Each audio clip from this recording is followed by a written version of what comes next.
21-day self-realization program by Mr. Pradeep. Let us hear much more wisdom from him today. Welcome, Pradeep. Yes. Namaste. Namaste, friends. Namaste, everyone.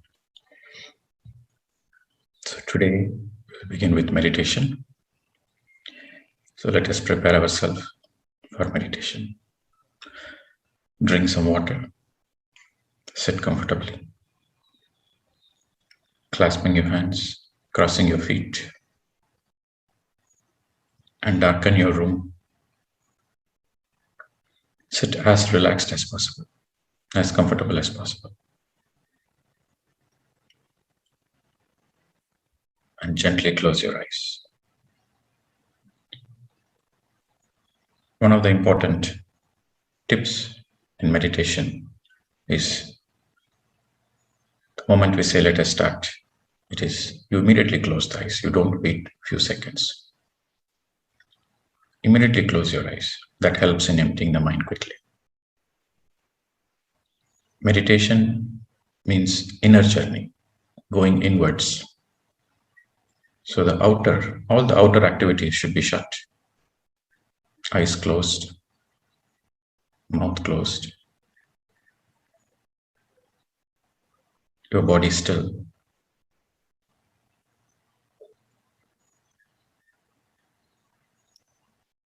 Please do not open your eyes.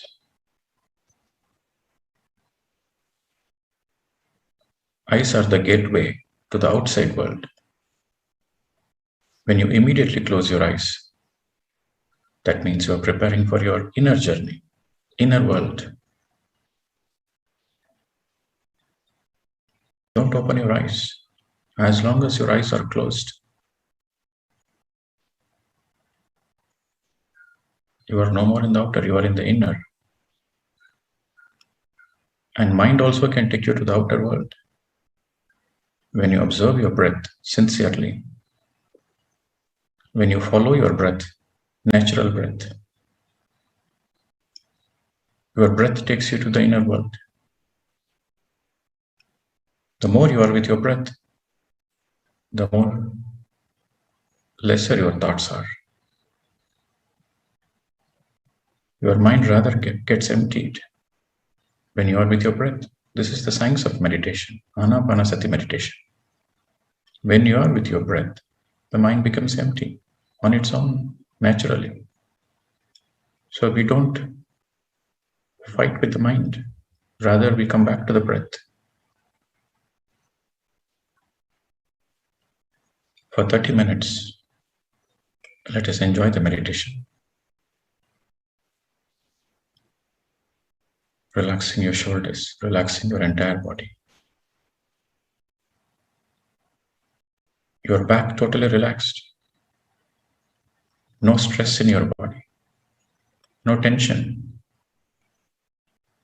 From the top of your head to the tip of your toes, completely relaxed.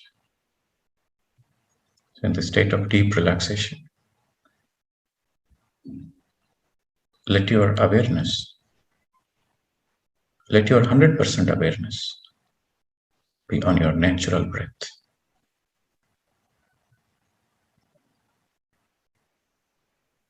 No thoughts whatsoever, my dear friends. No negative thoughts, no positive thoughts, no miraculous thoughts, no future planning, nothing. The moment you notice anything, immediately cut and come back to the breath. Come back to the breath. Come back to the breath. The quality of witnessing is important, my dear friends. 100% awareness. Kindly be with your breath. You will listen to gentle music. The music will help you. Be with your normal, natural breath.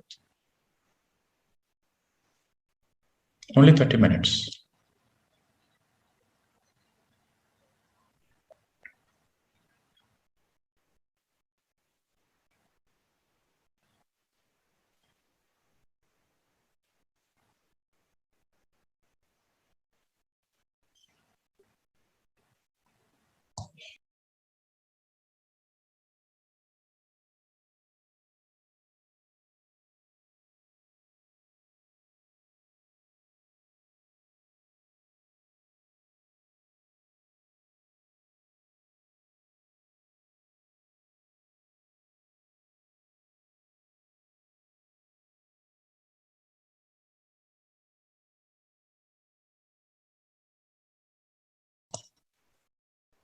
Again and again, cut the thoughts, come back to breath.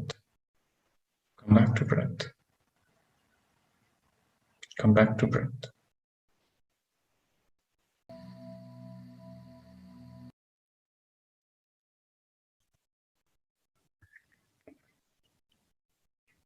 Final 20 seconds.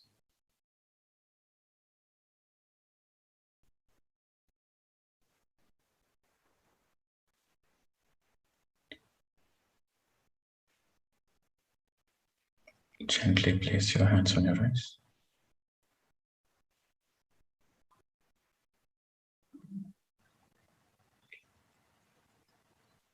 Seven, 6, 5, 4, 3, 2, 1, 0. You may slowly open your eyes whenever you are ready. And drink plenty of water.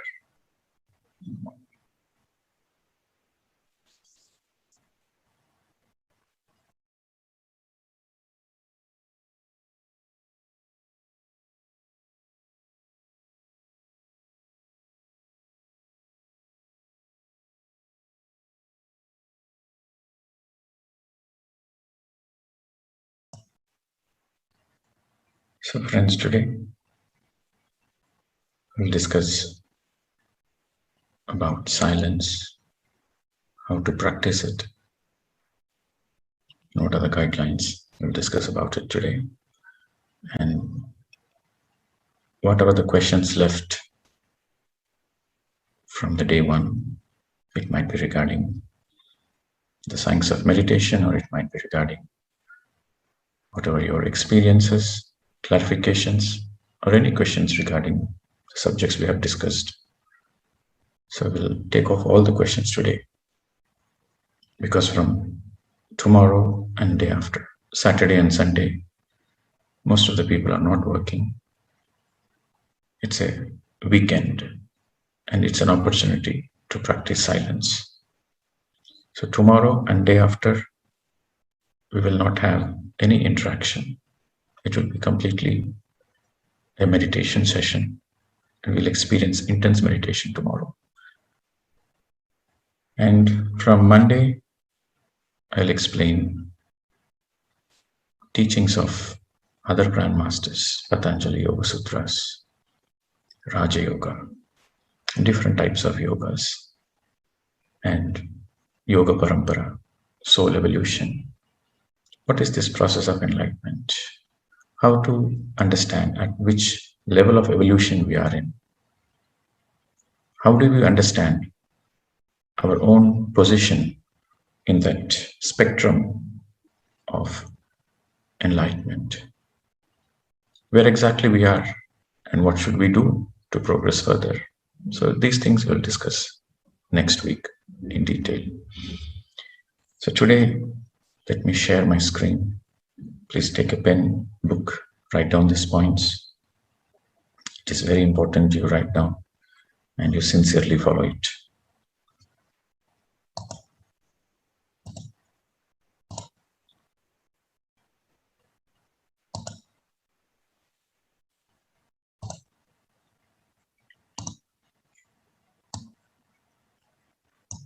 Okay, friends. Mauna means silence. Deep silence. Not just silence, but just deep silence. So according to Swami Sivananda, the great enlightened master, energy is wasted the moment you open your mouth and speak unnecessarily, speak unscientifically. You waste a lot of energy.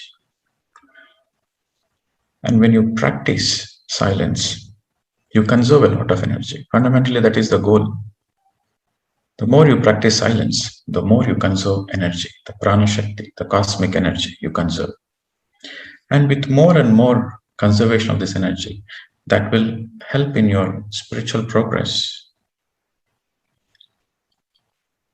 And your willpower gets tremendously improved. And the impulse to speak is under control. and naturally the mind goes into a peaceful state. The father of a nation, Mahatma Gandhi, the father of India, Indian nation, Mahatma Gandhi, he practiced Mauna his whole life. One day per week, is always in Mauna. No matter whatever the important work, meeting any kind of years, he headed a freedom movement. And he sent the mighty British back. So, in spite of his busy schedule and in spite of a great task in his hand, he practiced Mauna 1 day per week. And anything very important, very urgent, he will just write on a small piece of paper, few words. That's all. That one particular day is Mauna. Because of that Mauna, 1 day he practiced Mauna, he conserved so much energy, which helped him to work more efficiently, qualitatively for the rest of the 60s. So if he can practice, a father of a nation who is heading an independence movement, can't we? Definitely we can. Where there is a will, there is a way.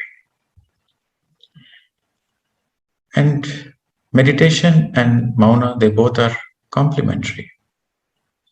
In meditation, you close your eyes and observe the breath. In Mauna, you conserve a lot of energy. In meditation, you get cosmic energy. In Mauna, you conserve a lot of cosmic energy. And this practice of Mauna helps you not only to silence your words, but it helps you to silence the subtle conversation which happens inside you. You see, the mind which is untamed, the mind which is agitated, the mind which is restless, needs conversations. It always wants to find an outlet. There is too much agitated energy. It wants to release that energy. So if somebody is speaking too much, that means they are restless. As simple as that. You can notice, some people, they speak for hours and hours together. And we don't understand what is the point they're trying to convey.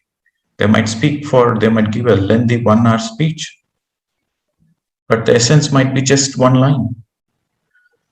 So these are restless minds. Mauna helps you in the self-mastery, in your own self-mastery. Whenever I say self-mastery, it is a self-mastery of your thoughts, your words, and your actions. Your thoughts, words, actions. If you can get perfection over your thoughts, over your words, and over your actions, then that is self-mastery. So Mauna helps you towards your self-mastery, my dear friends. There are 3 kinds of conversations, and you will notice all these 3 in your Mauna when you practice intense Mauna. Conversations with others is very simple. As we all know, the energy is too much. There's too much pent-up energy, and you want to find an outlet, and you want to converse with others. Okay, if you can't find others, then what you do? Physically, you can't find others. What you do? Take your phone, go through the list, and see who you can contact with, so that you can throw all the garbage, so that you can release all the pent-up energy. You should speak when there is a purpose, but some people simply call somebody and I say, "Oh, what is the reason of your call?" Just simply I call, just like that, no reason. It's been a long time, so I just want to speak. So this is an indication that you are restless, there is agitation.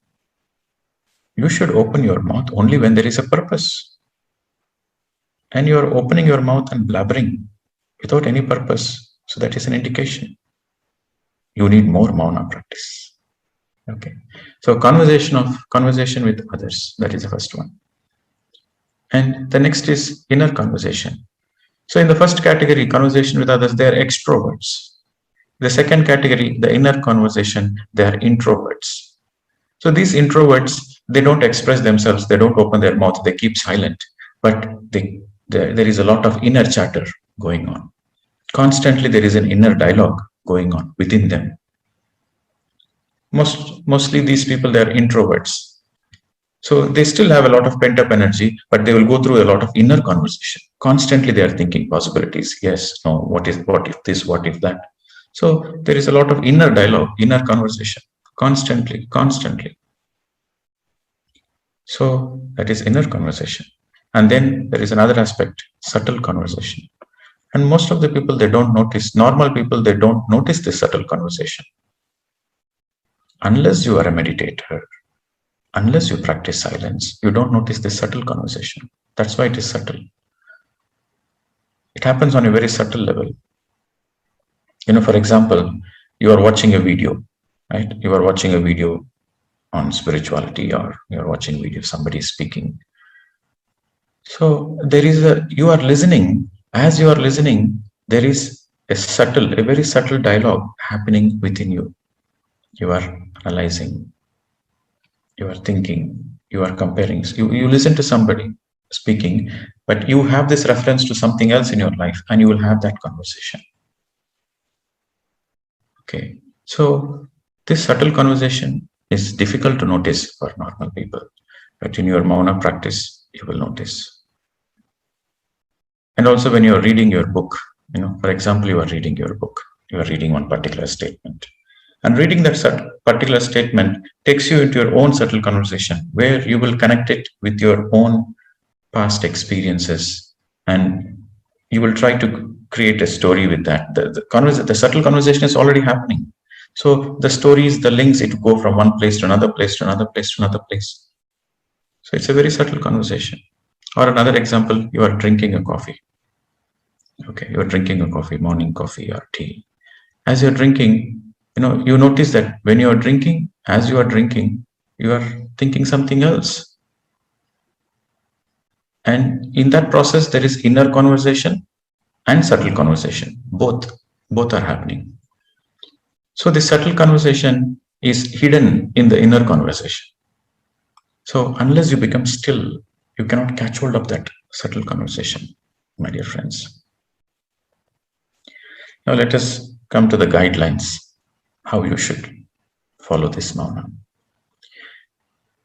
Normally, you select a day where you have no work and there is no need to communicate with others. It is your off day. So choose that kind of a day. You can practice silence at your own home, wherever you are. So one of the goals of this self-transformation program is make your home your ashram. You don't need to go to an ashram to practice silence.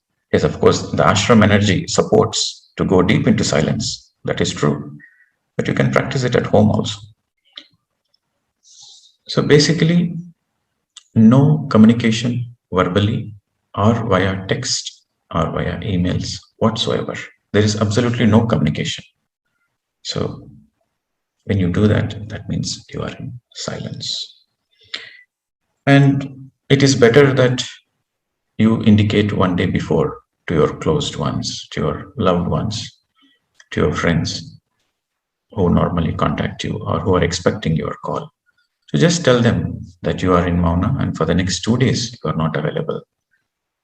So it is better to always give a prior notice to our friends, family members, so that they are not concerned and worried and they don't disturb you. That is the most important point. You give a prior notice so that they don't disturb you. And digital detox. What is digital detox? It is something funny, isn't it? We've been so used to this digital world. We've been so addicted to our phones, to our emails, to the virtual world, to the social media. Okay, so we've been so much addicted to this digitalization. And it is important you detox that also. So what is digital detox? Very simple. Switch off your phone, not putting on the flight mode. Switch off your phone, switch off your laptops, computers, all the electronic gadgets, televisions, completely switched off for that particular day when you're practicing. Don't carry your mobile. Switch off and keep the mobile in the drawer or somewhere. Don't even look at it. You will notice something interesting. For the first time, you will notice how addicted you are. So this digital detox helps you. It helps you to pull your energy back towards inwards. So in this process, what are we doing is we are diverting all the energy, all our energy into inwards. We don't want any energy leakage towards the outwards. We are conserving the energy and diverting it to our inner journey, inner realization, self-realization. To understand a lot about ourselves, we are diverting all the energy inside. And don't be in the crowded places. Don't visit malls, restaurants, shops. No, in the silence, it is your day. Enjoy your aloneness. Don't try to mingle with people. Don't go to the places unless there is any essential emergencies. You need to go and buy something. That's okay. But it is a good practice. You prepare beforehand. You buy all the vegetables, groceries, whatever you need. You buy and keep it ready so that there is no need for you to step out of your house. Yes, you can step out of your house to have grounding, to visit parks, to spend time in nature. Okay, yes, you can spend time in nature. You can hug the trees. You can enjoy the open skies. So that is okay, but not into the crowded places. So basically, you remain in your own auric space. Let your space be your space. And if you are in a family, your husband, wife is there, and other people are there, so then you can still have your own space. You can convey to your family members that I am in Mouna. And if you spend that particular day in your study room or in the space where you are comfortable with, fundamentally the point is you are not letting others to come near you and spend time with you. You are in your own space. Okay. And if you feel very emotional during silence and you feel the need to speak, you have a strong urge to speak, then journal it. During the day of silence, always keep a book and pen with you all the time. So journal your thoughts, journal your emotions. And the most important is you will be tempted to open your phone. Whenever you are feeling this urge, you will be tempted to say, okay, I won't speak, but I will just check. There might be an important email I might be receiving. There might be an important message. There might be some emergency. Somebody might be contacting me. So this mind creates all these kinds of fake emergencies so that you involve in some kind of conversation. So that will trigger you to open your phone and check the messages. You might say, okay, I'm not responding message. I'll just see the message. No, absolutely no. Switch off the phone and keep it aside. Okay, so these are some useful tips for the people who are not used to silence. First time they are practicing. So it is important you remind yourself. Sometimes, you catch hold of yourself off guard. You will be practicing silence, but somebody initiates a conversation, your family members ask you something, and suddenly you will open your mouth, unaware. So for the first timers, it is useful you write a sticky note and paste it around your house, on your fridge, or in the kitchen area, in the living area, in your bedroom area. You put a sticky note so that whenever you see that reminds you, okay, today I'm in silence. So that helps you to be more aware. Okay, and all the magazines. When you're coming for a retreat, when you're coming for a physical detox retreat, emotional detox retreat. So the retreat, what I do in Pyramid Valley or in other ashrams, in anywhere I do the retreats, the silence is completely, they have no books also to read, no spiritual books, and also they have no eye contact. You don't let anybody to have even eye contact. The 100% energy, even the energy, the eye contact, you are connecting to others' emotions, others' energy through the eye contact. So there is absolutely no eye contact also. That can happen in retreats, in ashrams, but if you're in a house, you are living with your family members, that will not be possible. So when you're practicing Mouna, that is okay. That concession is allowed. And no magazines, but you can read spiritual books. Okay, you can read the right spiritual books. So that is allowed when you're practicing Mouna at home. But when you're doing Mouna practice in ashram, in a retreat, reading books is also not allowed, because reading books triggers the subtle conversation. But when you're practicing at home, yes, you can read books, but no digital devices. Only spiritual books, my dear friends. No newspapers. Okay. No entertainment magazines. No storybooks only spiritual books. And whenever you feel this inner voice, simply witness, and write down all your thoughts, all your emotions. And if at all you feel the urge to speak, that is the time you have to use your willpower. Use your willpower. Okay, for 2 days, for Saturday and Sunday, I decided I'm not going to speak. So I will stick on to that. So use your willpower. Motivate yourself that at any cost, I will not open my mouth. Just only for 2 days, 48 hours. So typically your mauna starts the time you go to the bed the previous day. So for example, Saturday, Sunday, you are practicing mauna. So your mauna begins Friday night when you are going to the bed. So from that time till Monday early morning until you get up. So that is, your mauna begins before sleep and it finishes after you wake up. Okay, so for practicing Saturday and Sunday mauna, your mauna begins by Friday night. And if at all, some people, especially the people who are used to, doing a lot of physical activities, and people who are constantly using their mind to manage the things, and they're always into work, they're workaholics. So for them, it might be a little bit challenging, but those are the people who need the mauna the most. So you can exercise, you can do some kind of yoga or physical exercise. Whenever you feel restless, simply close your eyes and sit, meditate. That's the best time to meditate. And it is important you spend time alone, because unless you spend time alone, you cannot connect with your deeper emotions. You cannot understand yourself, basically. And it is not recommended for parents with small children, because children, they feel neglected. If you have a small child, like 3 years, 4 years, 5 years, until the age of 8 years. So the children normally, they feel neglected. So if the child is mature enough, you can communicate with your child. You can explain that for one day that I'm practicing something important. So the next day I will speak to you.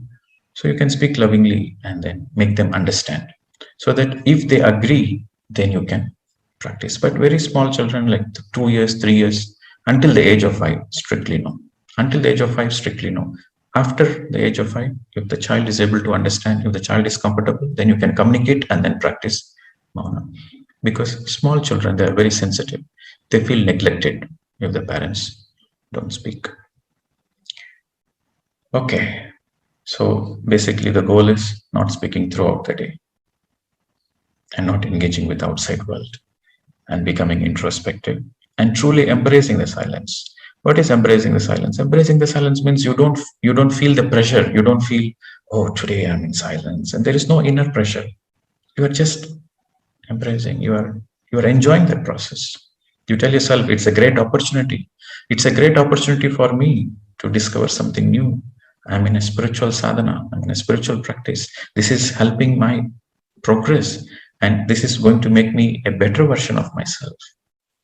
Okay. So fundamentally, you should enjoy the process and the benefits.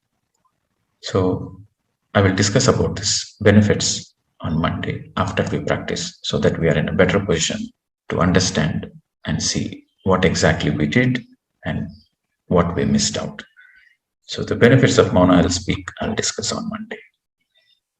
Okay, friends. So if you have, I hope you understood and things are clear. If you have any doubts, you may ask now. You may raise your hand. You can ask.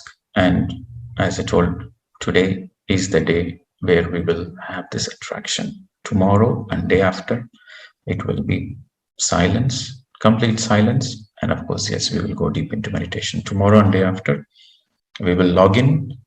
And when you are logging into the Zoom, only that time you are exempted using your laptops or mobile phones. So we log in, do this group meditation, intense meditation for 90 minutes. So tomorrow and day after, it will be an opportunity for you, because all this while we've been doing 20 minutes meditation, 30 minutes meditation.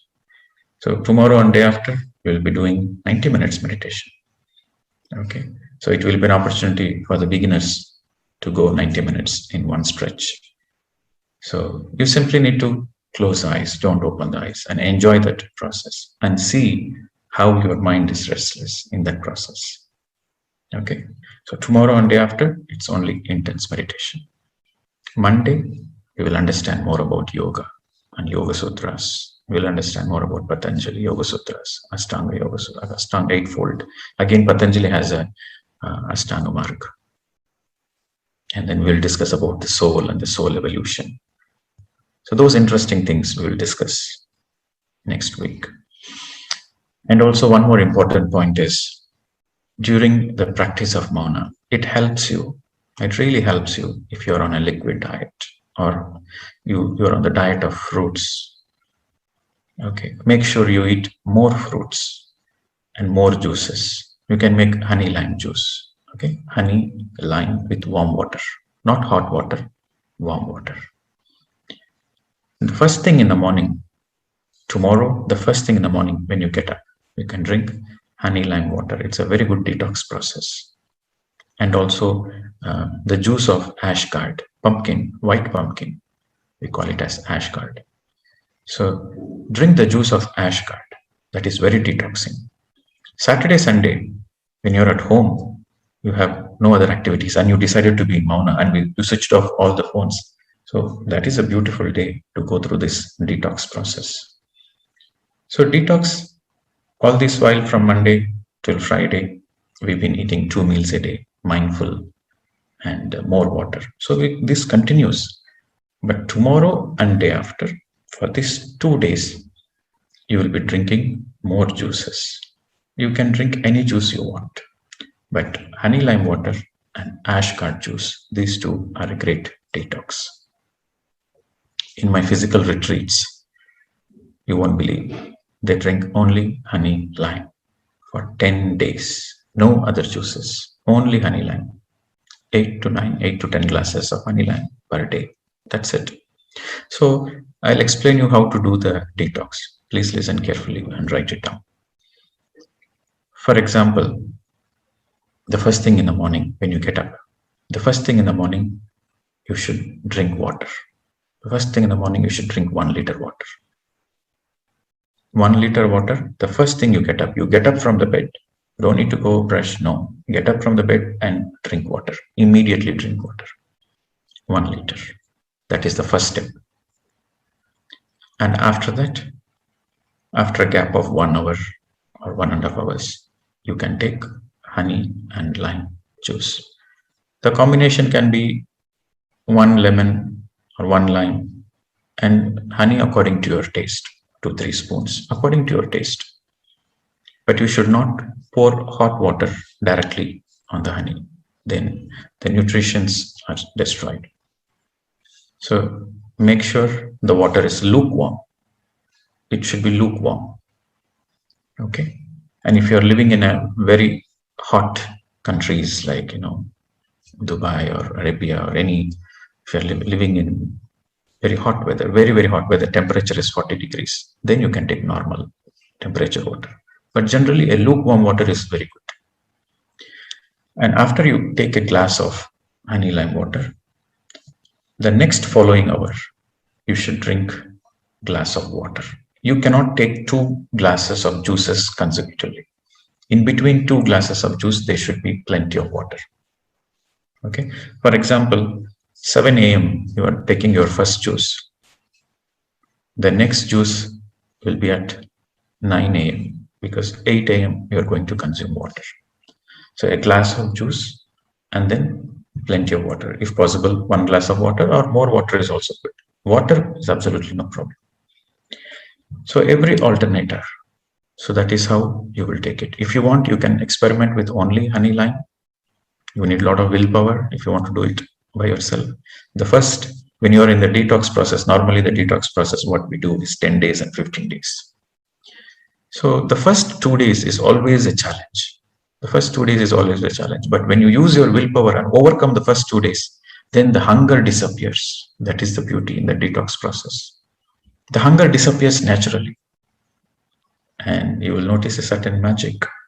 that the hunger disappeared and you are healthy, and you feel very active all the time. That is when you realize, you notice that you are consuming a lot of cosmic energy for eating and digesting. So in the physical retreats, yes, we do extend it. But now when you're doing this detox for the first time at home, it might be a little bit challenging. But for the people who are having a lot of willpower, they can do the whole day liquid. But if not, instead of taking cooked food, take fruits, salads, carrots, cucumbers, any kind of salads. And basically the idea is it should be fresh food, uncooked food. Take more fruits, any kind of fruits, any kind of vegetables, raw. And if you find it a little bit challenging, you can also alternate. You can take different types of juices. So stay focused on the liquid. So fundamentally, the idea is you are consuming the food of the nature directly. Okay. And if you're practicing it in the day of Mouna, that's also is going to help you. Okay. So the most important point to underline is your stomach should be always filled with water. Always your stomach should be filled with water. That is the most important point. And during the day of detox, you can take up to 6 liters of water. Okay, so instead of 4 liters, you are making it 6 liters. And before you go to bed, don't drink plenty of water. Just 1 hour, 1.5 hours before you sleep, you can stop with the juice.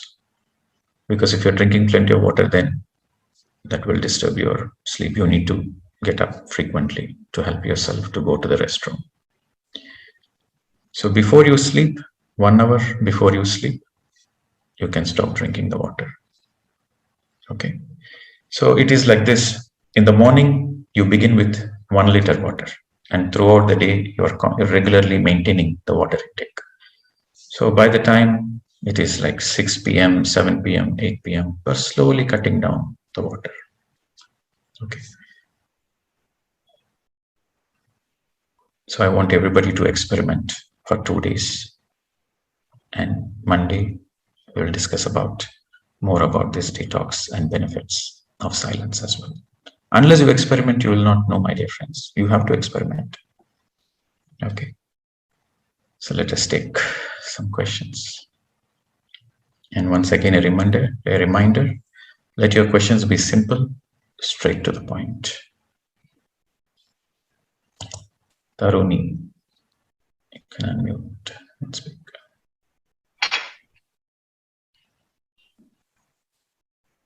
Good morning, sir.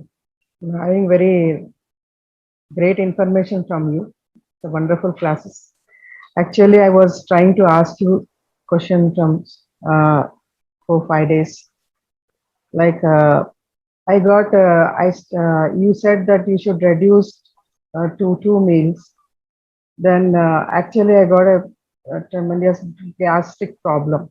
So in that case, can I have breakfast like light, like anything?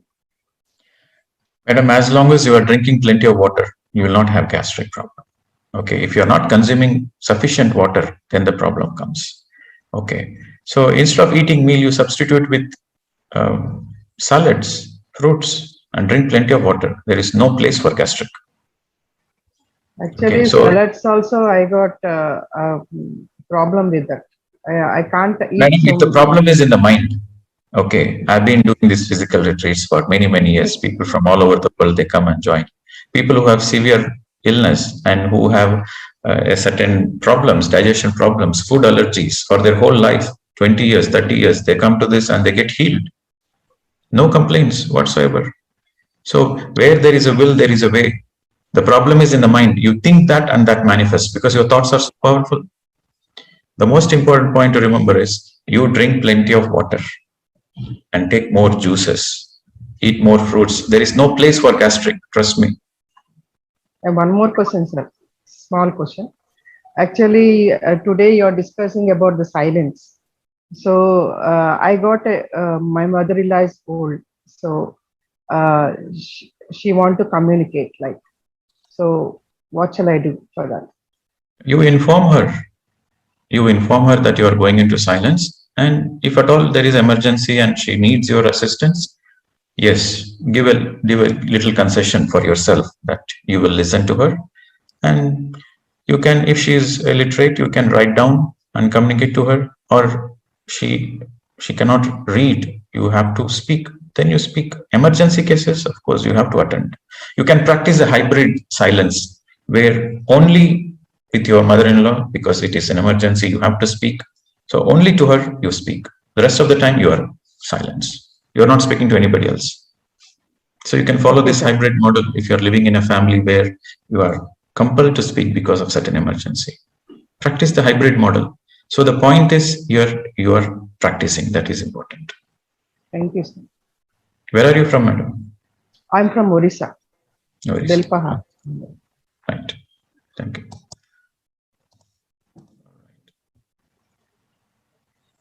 Amitav.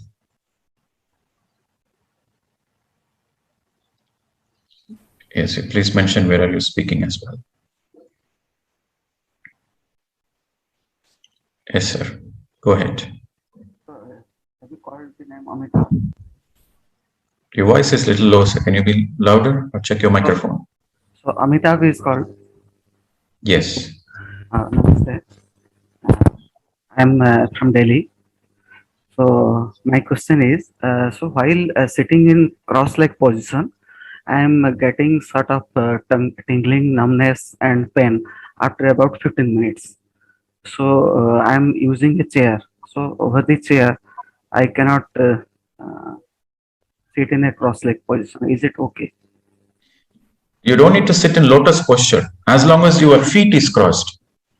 You can sit on a chair or a sofa as long as your feet is crossed, that is fine. And if you're not used to sitting on the floor, then you should not trouble your body. You can sit on the floor or sofa. In my entire journey, because I was in Australia at the time and it was cold weather, so I sat on a sofa. All my sadhana happened on a sofa. So I can sit on the chair and the feet need to be crossed. Yes, yes. And regarding interlocking the fingers, is it essential to interlock the fingers like this, or I can just put the palm over one palm over the other? Interlocking. It should be interlocked. Okay, so the Buddha position is actually interlocking the fingers. Did you see Buddha? No, I have not seen what I have seen in the images only. Yes, this is the science of meditation. So when you cross your feet and clasp your hands, your energy, your body bioenergy is conserved. There is a science behind everything. Okay, this is called a lock posture. In this posture, you get maximum stability and there is no leakage of energy from your body. So in this lock posture, it has to be locked. And you have told to keep your body still. So sometimes if I get an irritation or itching while meditating, so it distracts me. So in that situation, I can just mildly take my hand and scratch it. Is it okay? Yes. So this is also very important. You have to understand that if your legs are feeling numb, you can stretch your legs and get back to the crossed posture. Legs you can stretch, but these fingers should not be removed, because when you remove these fingers, when you open this lock, you lose a lot of energy in the middle of meditation. So this finger should be always locked. If you're feeling itchy, you can do like this, but don't remove it. Okay, legs you can stretch if it is really needed, but fingers should be always remain in the lock. So one more thing regarding background music. So there is a binaural beat, you know it. So can I use that binaural beat? Any music which you feel comfortable, any music which will calm you is okay. Instrumental is fine. Any music is fine, but the music should be melodious. But normally I prefer classical instrumental music, but it is your choice. Classical instrumental means mostly flute music. Flute, violin, tabla, any instrumental you like, but it should be slow and melodious. It cannot have high beats. If you're having high beats, then it will disturb you. It should be melodious. So actually, there are different methods of meditation. I have learned some methods. I was practicing for a long term transcendental meditation. You have so many questions, sir. You are taking up all the time. Then what about other participants? So, okay, go ahead. Okay, so this is I will close with this question because I have learned so many techniques of meditation, and I found transcendental meditation to be best suited for me. And this meditation is actually very more close to transcendental meditation. You are absolutely wrong, sir. Okay. You are absolutely wrong. Transcendental meditation means you are repeating a certain mantra continuously. Whenever you say a mantra, you are losing energy. You are using your mind. To say a mantra, you need to use your mind. Without using your mind, you cannot say a mantra. And the very purpose of meditation is to empty the mind. So, Anapanasati meditation is totally opposite to mantra, to visualizations, to anything. I have practiced transcendental meditation for 3 years. I know what is transcendental meditation.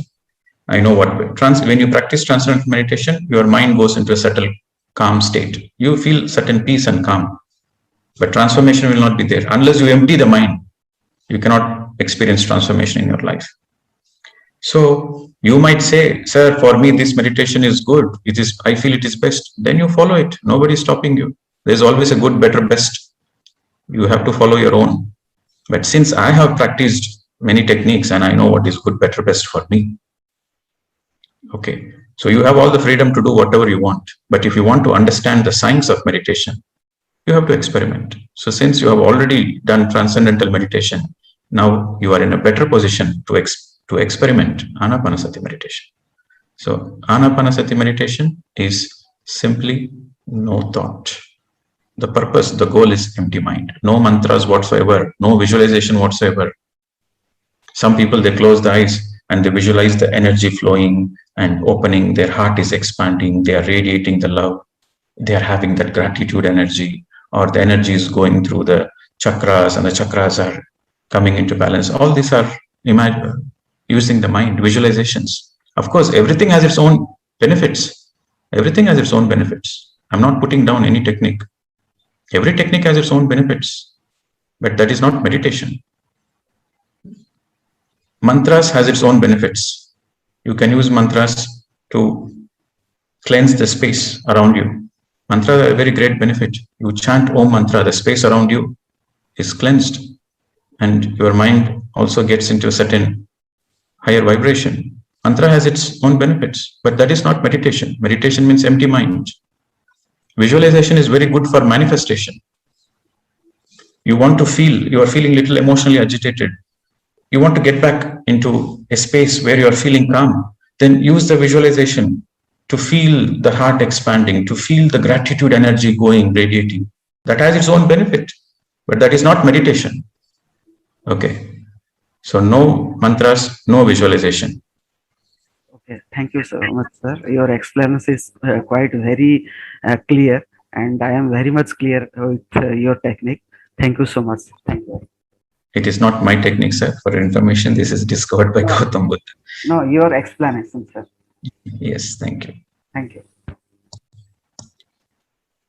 All right. Shantala Murthy.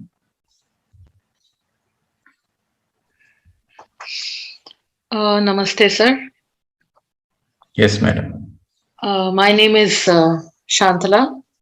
I am from Bangalore. Actually, I tried to speak to you earlier and I informed about my husband's death due to COVID on 6th of May. I have been practicing meditation since 2017. Actually, I met with an accident in 2010 and I was under a lot of pain and stress. And suddenly one day I came across this meditation and I met a guru, one of my cousin brothers, and he suggested that I start meditating to overcome whatever kind of stress I was going through because of the accident and all that. And it helped me to a very great extent.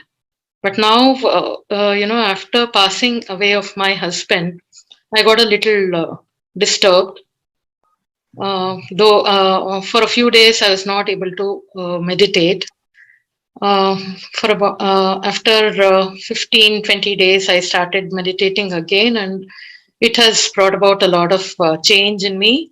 And I have been watching a few of Patriji's videos, but because I'm not able to read any book as such, I'm not able to focus my attention. Madam, you please come to the point. I told you, be precise, come to the point straight. Okay, sir. Sorry. Sir, actually, you said that when we meditate, we should not have any expectations. But then why do we, do sankalpa meditation or That is all absolutely wrong. No sankalpa meditations. Okay, actually, sir, this meditation I have learned Let me explain you a little bit about sankalpa. Sankalpas are nothing but your intentions. Sankalpa is nothing but your intentions, your desires. The more you meditate, the more you get cosmic energy, the more naturally all your necessary desires gets fulfilled naturally. But if you have a certain sankalpa before meditation, you can do this practice like, you need some clarity. You need some clarity in a particular situation. So you can just release a thought before meditation saying, okay, I need clarity. It is like a prayer, you can just do this prayer or you can release a thought before meditation that I need some clarity. And then release the thought and forget about it, completely forget about it. And then you close your eyes. And the moment you close your eyes, your focus is only on the breath and empty mind. That you can do. But you cannot have a sankalpa dhyana, okay, I want to manifest this, I want this to be fulfilled. And don't have that desire, and in that process, don't mix meditation. Then what is the difference between you going to the temple or church or mosque and praying, I need this, I need that? You are just replacing religion with meditation, that's all. That's absolutely wrong. Meditation is not for asking anything. Okay, don't use meditation as a business practice. You go to temple and say, I need this, I need that. If I do this, if I get this, I'll do that in return. This is the deal you are making in the temple or in the church. So in meditation, there is no deal. In meditation, there's only realization. No sankalpa dhyanas. Of course, you can make an intention before meditation. Before meditation, you can make an intention or you can do a prayer that I need certain clarity. But don't expect that clarity in the meditation. That is important. That clarity you might come in the wakeful state. You might get a clarity when you're speaking with your friend, or you might get a clarity in your dream state. You might get clarity at any point of time in your life, but don't expect the answers during that meditation. That is no expectations. Don't expect answers in that meditation process. That is very important. If you are expecting, then you are no more in meditation. You are stuck in the mind level. Okay, sir. Thank you so much. I had a lot of doubt about this. Thank you for clarifying.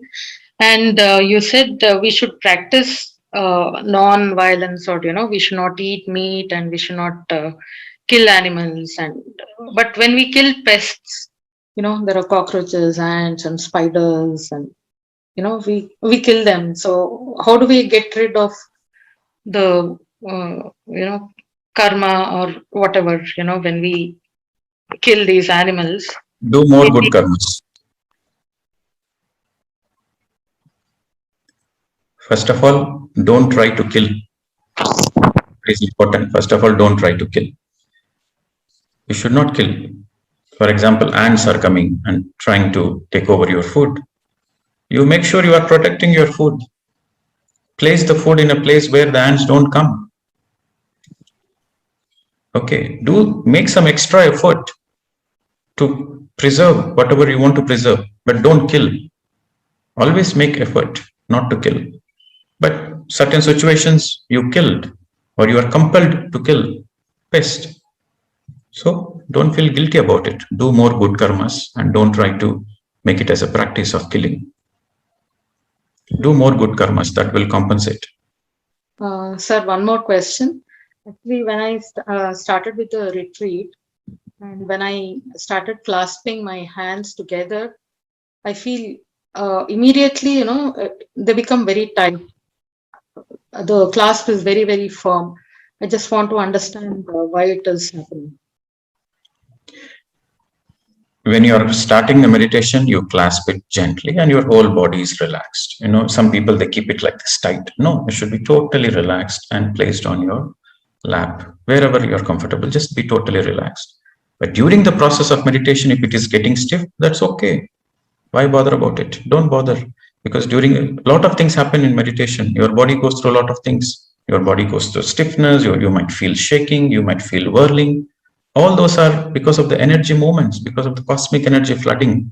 And a lot of realignment, rebalancing is happening. A lot of self-healing is happening because of the flood of the cosmic energy. So that's perfectly fine. Don't worry about it.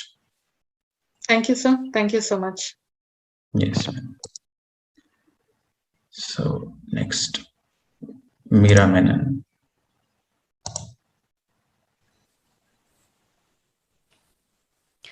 Namaste, Pradeep Ji. This is Meera from Malaysia. I just have one question, two questions related to the star beings in the star world.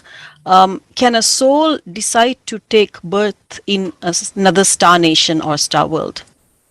Yes, possible. Depends on the points, the frequent flyer points. Depends on the good karma the soul has. If you have more frequent flyer points, you can travel, you can fly any airline, you can go to any country. Yes or no? So it depends on what good karma you have in your account. The more you have good karma, the more you have eligible to travel to any dimension in accordance to for your soul evolution. But if you don't have much good karma, you don't have much choices. But it is possible, yes. Okay. And my second question is, do they incur karma in the star nations also? It depends on the project they are going on.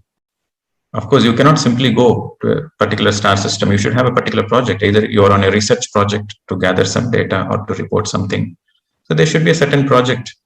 So every project has a certain terms and conditions. So it depends. It is subjective. Okay, that's all. Thank you. Yes. You are speaking about stellar enlightenment. Okay, going from one dimension to another dimension. Yeah. But that is possible. Yes. But before you can do that, you have to finish off the earth lessons. That is important. You cannot be stuck on the earth lessons and you cannot do interdimensional travel. For example, if you are still in non-violence, if you are still in violence and killing, you don't understand the basic law of karma, you don't understand spiritual laws, you have not yet graduated the earth syllabus. Without graduating the earth syllabus, you cannot go to the higher dimensions. It is like this. Without graduating from the school, you cannot go to university. So that basic eligibility is needed. Okay. Yes. Thank you. Yeah. Okay. So next, the cover. Hi, can you hear me? Yes, go ahead, madam. Good morning. My name is Daljit, and I'm calling from Perth.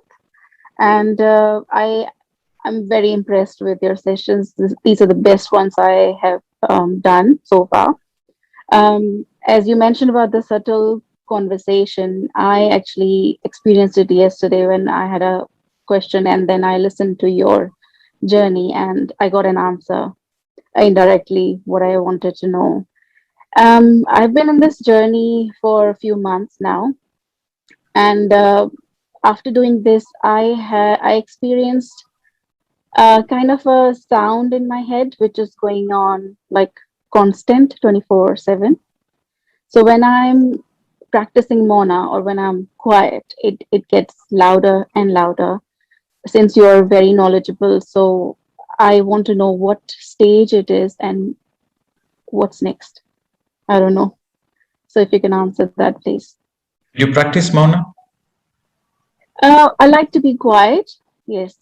I can't say that it's complete silence for the whole day, but I like to be quiet. Yeah. You practice Mouna tomorrow, day after. And if at all you notice this inner voice loud, and if it is, you have to see if it is disturbing you. Is it disturbing you? You feel it's not disturbing me, but it's like a kind of a vibration or a frequency that is like, it's like tetanus all the time that's going on earlier I was getting disturbed by it, but now I've learned to, It's come in terms with it. That's fine. Sometimes, your inner senses gets activated. You notice a certain inner pulse or vibration. So your inner senses also gets activated the more you do meditation. So nothing to worry about it. So continue meditation. Thank you. Okay. And if at all you feel disturbed about any certain words or certain statements coming in your mind, so then write it down. Write it down. And whenever you feel disturbed, come back to the breath. Just sit for meditation and just be with your breath. That will help you. But I think in your case, it's the subtle vibrations getting activated, your inner senses getting activated. Yes, I too, like initially when I started with the meditation, I was getting visions which have stopped, and I'm not chasing them anyways. But I'm trying to get in terms with it, and hopefully it's going to be for the good, and proceed further from there. Yeah, Thank you so much.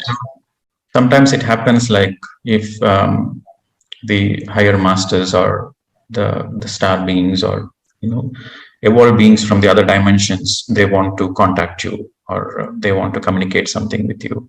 So your inner senses has to be activated for that.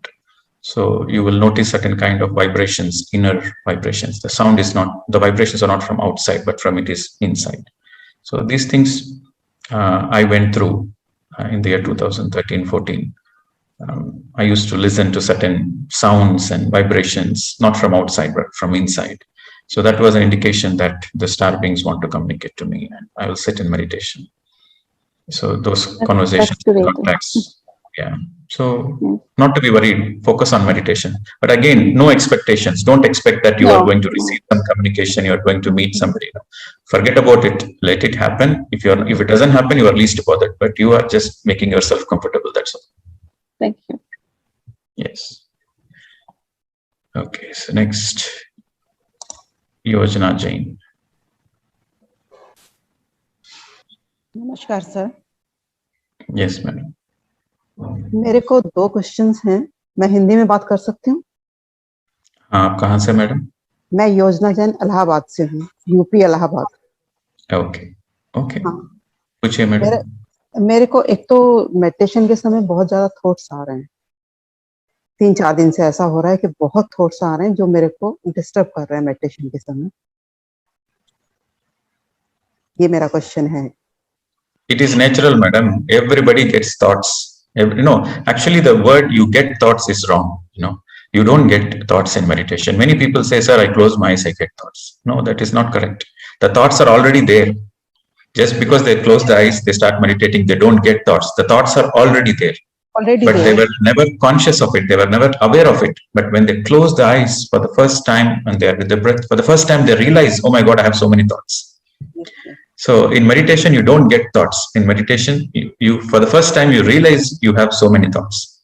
And that is the case for everybody. For every beginner of meditation, it is the case. So practice. Okay. Practice is the only way. The most important is don't open your eyes. Come what may, don't open your eyes. Don't remove the finger lock. These 2 points you remember. And practice, naturally the thoughts disappear. Okay. You have to come back to the breath. Come back to the breath. The moment you will be closing your eyes and observing, all of a sudden you realize, oh, I'm thinking. So that moment you realize you are thinking, immediately come back to the breath. Don't fight with the thoughts. No. Don't fight with the thoughts. Don't worry about the thoughts. Don't go behind the thoughts. Simply, immediately come back to your breath. When you come back to your breath immediately, that is called cutting the thoughts. ये अभी 3 ही दिन से शुरू हुआ है, पहले से नहीं था ऐसा. It happens in the beginning. This is again stages. When you are meditating for the first time you are meditating, you will notice thoughts, and then you come back, and you notice that you are getting into a no thought zone, a peaceful zone. And you will be meditating for 40 days, 1 month, 2 months, and you will be enjoying your meditation. You feel like, wow, yes, I become a meditator. And then suddenly you notice the thoughts are coming again, and you will be worried. I said, Arey Baba, what is happening? I thought I emptied my mind, I became a meditator. Again, these thoughts are coming. Yes. Those are deeper thoughts. In the first stage, the subtle thoughts comes, you observe the breath, and the mind becomes empty. It is like an onion. You peel the upper layer, then there is a deeper layer. Then there is a deeper layer. So thoughts also are like that. First, the superficial thoughts come. Then you practice more and more meditation. Then the deeper thoughts. Then further deeper thoughts. So again, the technique is the same. Go with the breath. Follow the breath. Follow the breath. And in the final stages, you will notice the thoughts are not disturbing you anymore, but the emotions are disturbing you. You are feeling very angry. You are feeling very agitated. You are feeling sexual. A lot of emotions. All these things disturb you. So again, you have to understand this is a cleansing process. This is everything. These things are natural in meditation. All the unwanted garbage should come out. You know, it is like when you boil the water, the bubbles come from the bottom, it comes to the surface and it evaporates. Similarly, in this meditation process, because of the flood of cosmic energy, all the inner unwanted things, they come to the surface and then it disappears. So you have to trust the process. You have to trust the process. That is very important. Okay. Second question है कि मेरे को गले में मैंने सोचा 2 question खत्म हो गए, अभी बाकी है. ठीक है, एक बाकी है. गले में मेडिटेशन के समय गले में बहुत ज्यादा टिंगलिंग हो रही है और उसके बाद खांसी आती है. हंसी आती है? हाँ, ओके. हंसी नहीं, खांसी. Hasi means? Coughing means. Coughing, okay. So that is okay. That is also natural. During meditation, you receive a lot of cosmic energy and it goes all around your chakra system, your etheric body.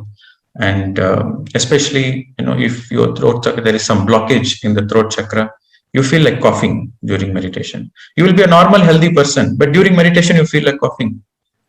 That is nothing but activating of your throat chakra, the energy healing your throat chakra. So don't be worried.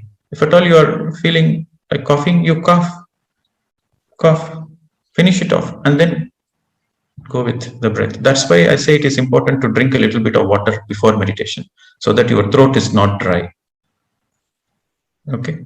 It is perfect, madam. Healing process is happening. Don't worry about it. Thank you, sir. Yes. All right. So next question. Sonam Dikshit.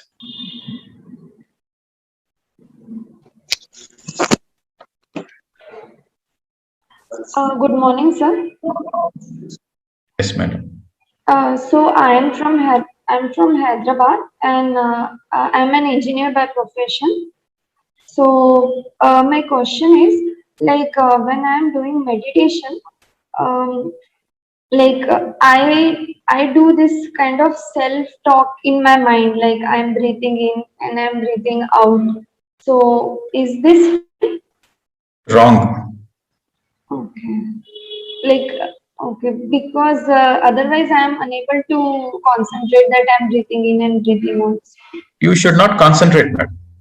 Okay. You don't concentrate. The breath is already happening.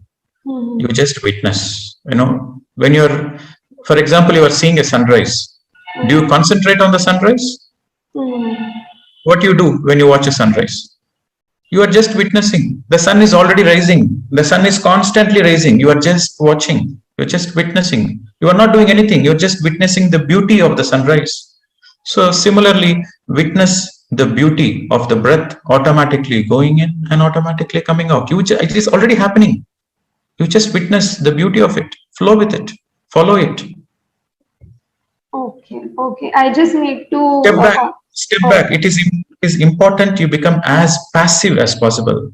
That's why I say relax your body. Completely relax. Step back. No need to do anything. Become passive. Be a passive witness. In the beginning, you use a little bit of mind. In the beginning, you focus a little bit. But eventually, slowly, you have to become passive. It will naturally become passive.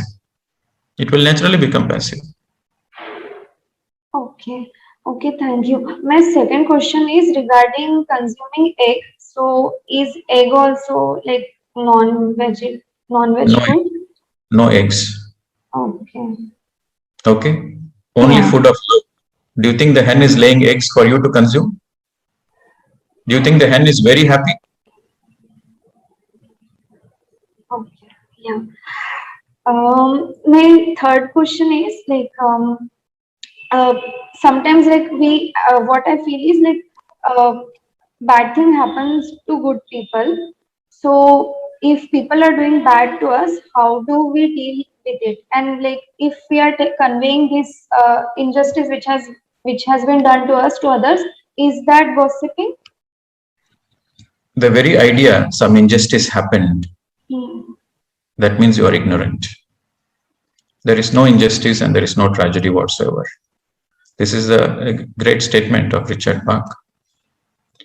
The depth of your belief in injustice and tragedy is the mark of your ignorance. Everything happens for a reason. If something is happening and you are feeling hurt, that means there is a reason behind it. You would have done something and you are getting back. Law of karma. So law of karma is not a punishment. It is a beautiful learning tool. So when you go through the pain, you realize that this is too much. No. So when you realize the pain, you don't want to give that pain to another person. So you are learning a lesson there. So unless you experience the pain, how will you learn not to give the pain to another person? So karma is to learn lessons. So use every challenge in your life towards learning lessons and towards growth. No injustice, no complaints, no gossip. Okay, yeah, that's it. Thank you. Yes. Okay, so we are exceeding the time, but because for the next 2 days we are going to be in Mouna, so we will take it. Namrata.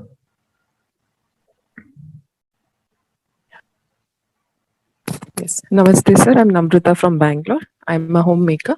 I have a question, sir. Sir, I'm very sensitive to energies from past 7 years. But after coming into meditation, that has really, helped me.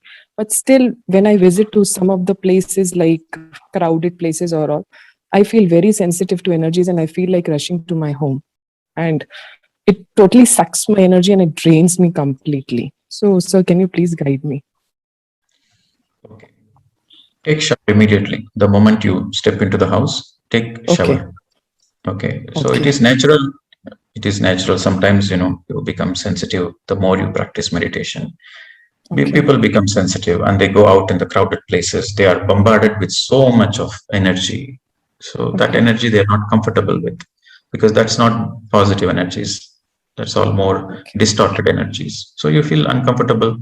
So the first thing is, immediately as soon as you enter home, take a shower. Take a long shower, and that will help you. Okay, sir. And sir, because of this only I quit my job, because I was not able to take the energies. I was not knowing this initially. I felt it's an anxiety attack. I consulted psychiatrist and all that. I was on tranquilizers. I quit the tranquilizers after coming into meditation. So now I can understand it's the energies that are playing the roles. So yeah, sir. So the more, taking shower helps you. And also the more you do meditation, the more you do meditation, the more you receive cosmic energy. And the more the energy you have, the very less you are affected. You see, you have very less energy, and the outside energy is dominating your energy, then you feel tired, exhausted. But if you have more energy, then the outside energies, the impact of the outer energy will be minimum. So do more meditation, increase your own energy, increase your own soul energy, Atma Shakti. Then you don't become immune, but the outer energies doesn't impact you anymore. You know what to do. Sometimes you feel tired, you take a shower, that's it, finished. You are least bothered with outside energies. So try to focus on doing more meditation. That is important for you, madam, if you want to come out of this problem. Okay, fine. Okay, yes. Thank you so much. It's all about energy science, Sometimes it all depends on what energy you have. You go to certain places. For example, you enter a pyramid for the first time. You enter a meditation pyramid. And the first time you enter, you feel, wow. Because the outside energy is more than your energy. So you feel that, wow. Okay. But if you're a regular meditator, you enter a pyramid, you don't feel wow. Because you already have that, your energy is equal to the pyramid energy, or your energy is more than the pyramid energy. You don't feel wow, but you feel comfortable. That's all. You feel, yes, nice, comfortable. Similarly, you face a negative energy.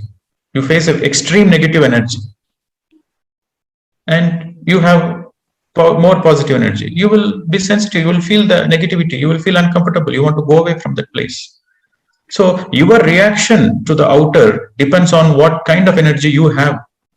What is the strength of energy you have? So you increase your inner strength, then you are least bothered about the outside impact. Okay, sir. Thank you so much. Thank you. This is energy science. Okay.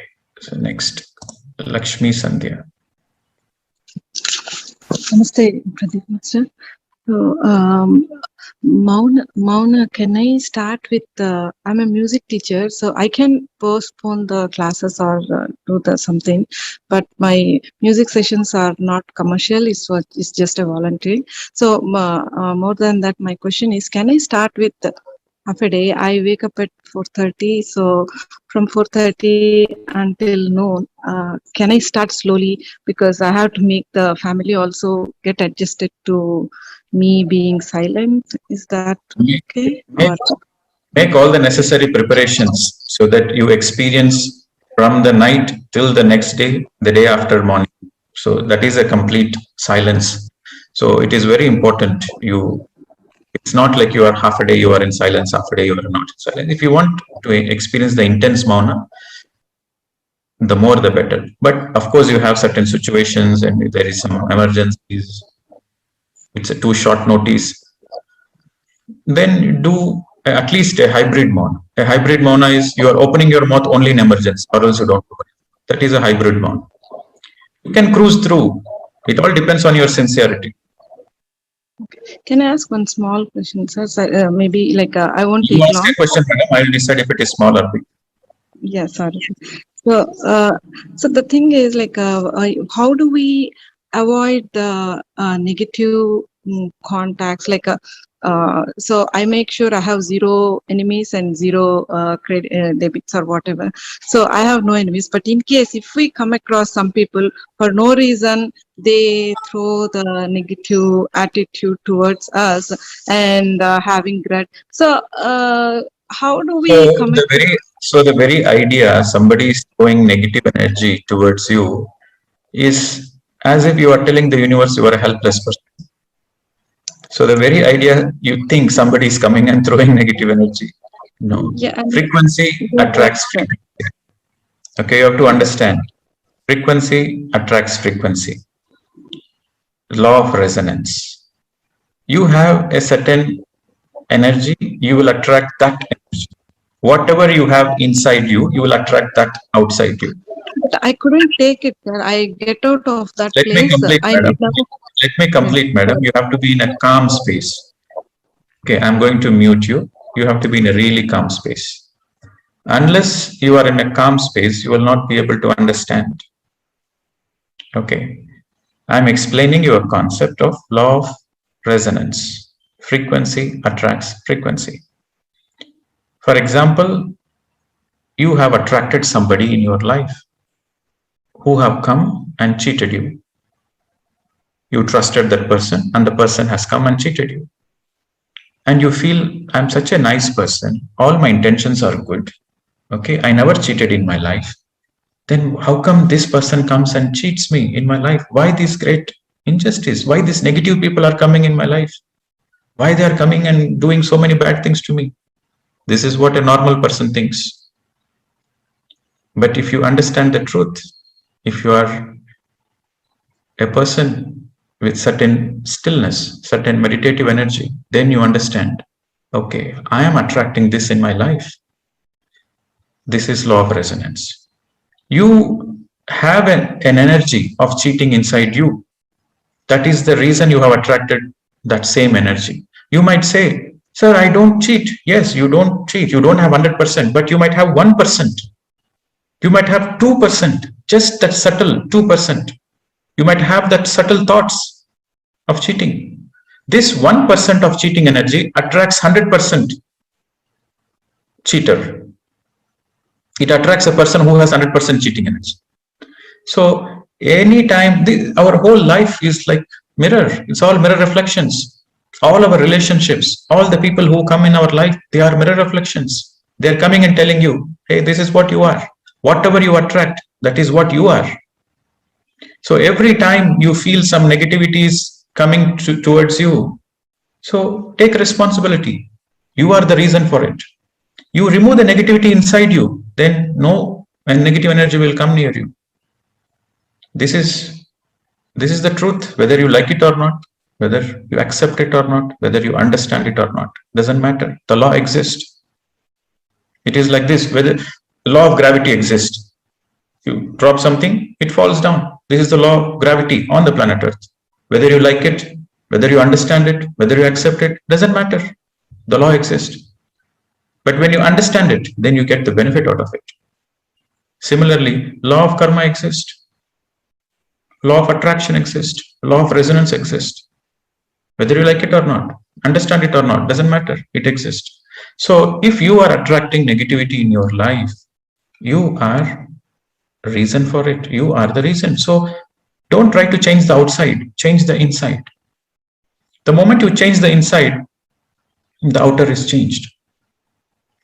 You go deep within and see what is that negativity inside you. What is that energy which disturbed you? Is the same energy you have it. Try to work on it. Once you shift your inner energy, then the outer is changed.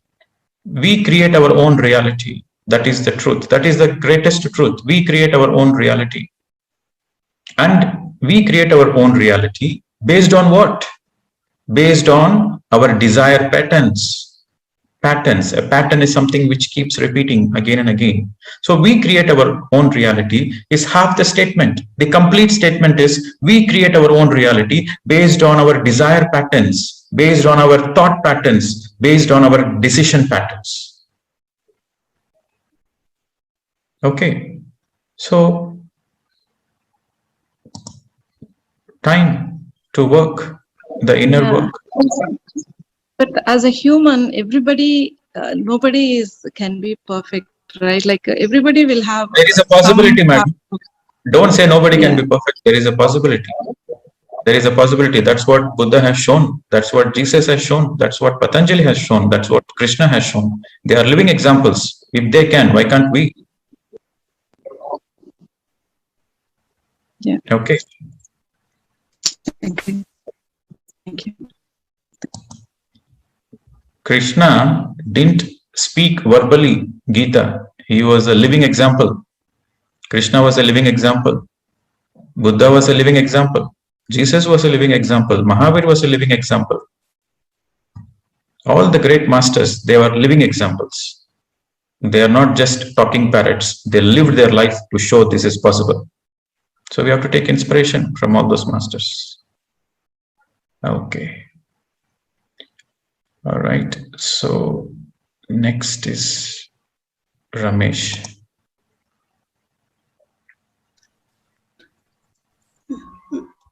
Yes, sir. Pranam, sir. Sir, Yes. see, I want your clarification for me to understand in the following three situations. One is from childhood till now, I've been using the term I and me, to refer to the body. And of course, now it is a different situation, it is clear. And there is also another situation where there is this inner voice, which is pro and con, always continuously running, in the mind. That is a chatter.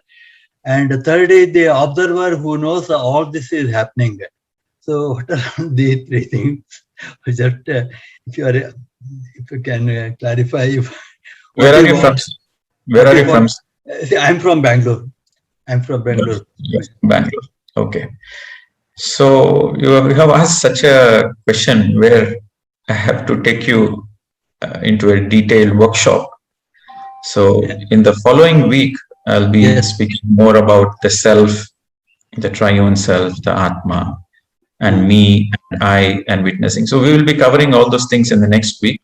In spite of listening to that, if you still have this doubt, you please ask me, sir. But your doubts will be most likely answered next week's session. Thank you, sir. Thank you. Yes. Okay. Rajendra.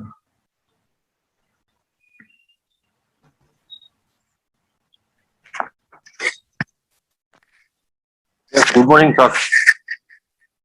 Yes, sir. Go ahead. Where are you from, sir? I'm from Ahmedabad. Yes. I have been practicing meditation for the last 30 years. And I practice heartfulness meditation. मगर जब मैंने आपको YouTube में देखा, आपको सुना, तो I'm quite impressed of you. So I have joined this. मुझे सर ये खास पूछना है, इंटरनेट कंफर्टेबल है ना आप थोड़ा? Yes, sir. बोलिए. आपको ये मैंने कहते हुए कई बार सुना है कि डू गुड कर्मा. तो मैंने आपको ये भी कहते हुए सुना है कि good karma and bad karma, they both bind us by iron chain और गोल्डन चेन. तो will it not bind us if we do good karmas? Okay, so you have watched my video saying this, is it? Yeah. Right. So your question is, will it not bind us? Is that your question? Yeah, yes. Definitely it will bind you. That's why Krishna has spoken in Bhagavad Gita. Go beyond all the karmas. Krishna was a Satvika Guni. He doesn't want to kill his own uncles, brothers, and he dropped his Gandiva. Why should I kill, all those things? So he was a Satvika Guni. He's focused on good karmas. So Krishna said, hey Arjun, you don't know anything about yourself. So don't speak great things. Okay, unless you become a yogi, yogi bhava Arjuna, unless you become a yogi, you don't understand. He said, you don't understand anything about you. You don't understand anything about you. Don't speak great things. I know everything about you and I know everything about myself. So unless you become a yogi, you will not understand. So become a yogi, yogi bhava Arjuna. That was his statement. So you have to become a nirguni, sir. Unless you become a nirguni, you cannot go beyond good karmas and bad karmas. So unless you become a meditator, before meditation, what happens? All the Sattvika Guna people, they are good-hearted people. They have all the good intentions. So before meditation, they do physical service, like building schools, hospitals, giving food donation, vastradan, clothes donation. So they do all the services which are helpful physically. But the more you do physical service, it might help the people, but it is not going to solve the problem. They are going to be dependent again on you. If you give food today, tomorrow the same person will come and ask food. So he'll be dependent. So Sattvika Guna people, they do physical service. But when you become Nirguna, when you become Nirguni, then you will do only spiritual service. Okay. Spiritual service helps spiritually and also physically. Spiritual service, the difference between spiritual service and physical service. Physical service, there is a possibility of dependency. In spiritual service, you empower another person. You teach meditation. I say, you are the reason for your own problems. Go, do meditation. Clear off all your problems. It's your karma. Learn the lessons. No complaints.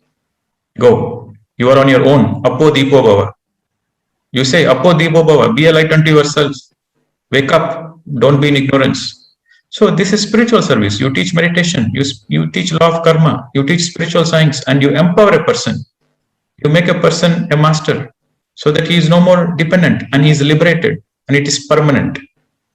So maybe I will discuss about this service in detail next week. But for your question, to be precise, unless you become a nirguni, unless there is no I, when you are doing the service, spiritual service, there is no I, and there is no doer. When you get into that state, then you go beyond bad or even good. That is liberation. Because if you do good karmas, you have to take birth again to enjoy that, to reap the benefits. So if you do bad karmas, you have to be born again to pay for it. If you do good karmas, you have to be born again to reap the benefits. But you become a nirguni and do spiritual service without that I am doing it. In Sakshi Bhav, in witness consciousness, then you are beyond all the karmas. And that becomes your last lifetime. Then you are ready to graduate. Okay, sir? But sir, my question is, you advise to the people to do good karmas. So that they come out of so that they balance their bad karmas. See, these are all stages. Okay. To become a nirguni, a baby cannot be grown into an adult one day. There are stages. So like that, the soul also has many stages. So according to the level of the soul chooses its own next step. For example, if you are in level 5, you go to level 6, you cannot jump to level 10. Okay, so it's all stages by stages. I will take this topic next week in detail. I will take about Janma Parampara. I'll speak about Janma Parampara and I'll speak about Yoga Parampara. And then you will understand this in detail. So hold on to it till next week, sir. Sir, there is one more question. आपको मैंने ये भी कहते हुए सुना है कि अपने संचित कर्म में से कुछ भाग 10-20% we bring to the earth to learn the lessons. No, it's not 10-20%. It's whatever appropriate in that lifetime. Whatever appropriate. So, is it not possible to bring everything at once and finish off all the karmas and get liberation? You will be collapsed. If you bring all the bad karmas in one lifetime, you will be collapsed straight away. There is no possibility to live life.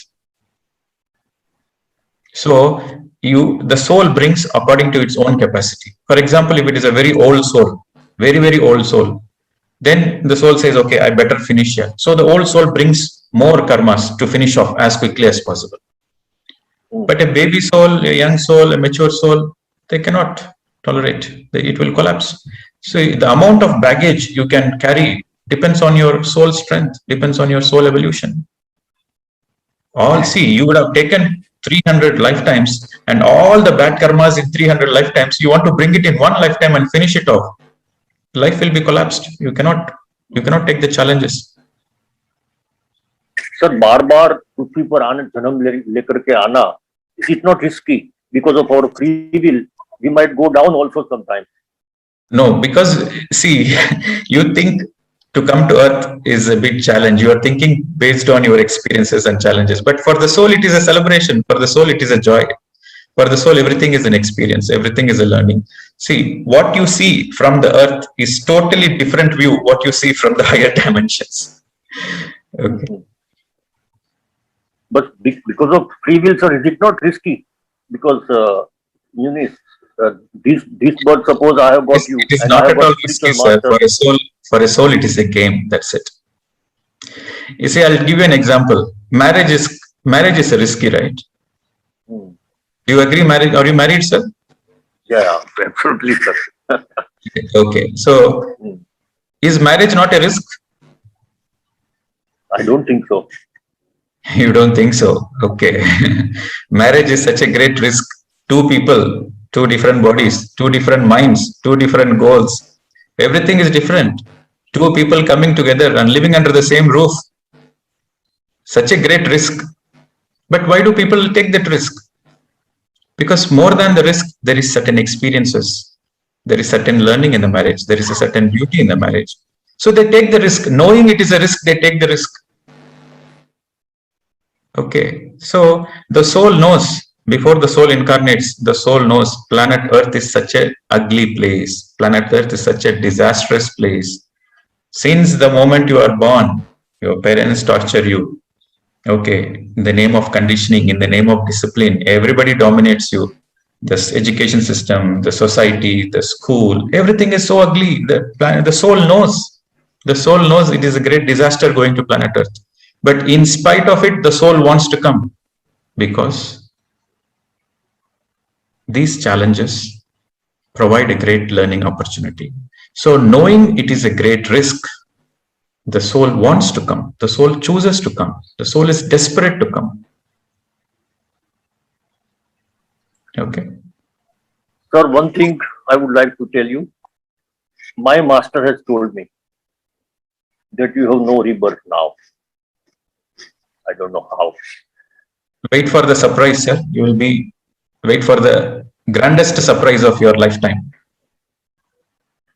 Oh, And I what's will the let rate? you wait, you will get the grandest surprise. I won't tell you what it is. Really? Yes. Just wait few more years, sir. You will come to know. And sir, एक बात खास आपको बताना चाहता हूँ, आपके Sir, साथ हमको it's बहुत okay. मजा आ I गया। think we are shooting up the time. Please be precise, sir. Thank you. But आपके साथ हमको बहुत मजा आ गया सर, and बहुत जमेगी। Thank you so much, sir. Yes. Okay. Okay. So we'll take another question. Ravi Shankar.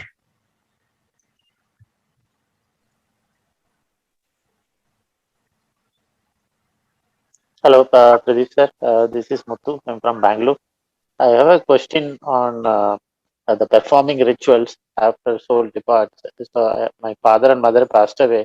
So, I've been performing rituals for years, and I need to know how it's going to help them in their soul journey. And am I helping them in a way to remove their karmic baggage? So, that's what I've been taught. Just want to get an understanding. What is the science behind it? You really want to know the truth? Yes, sir. Are you ready to understand the truth?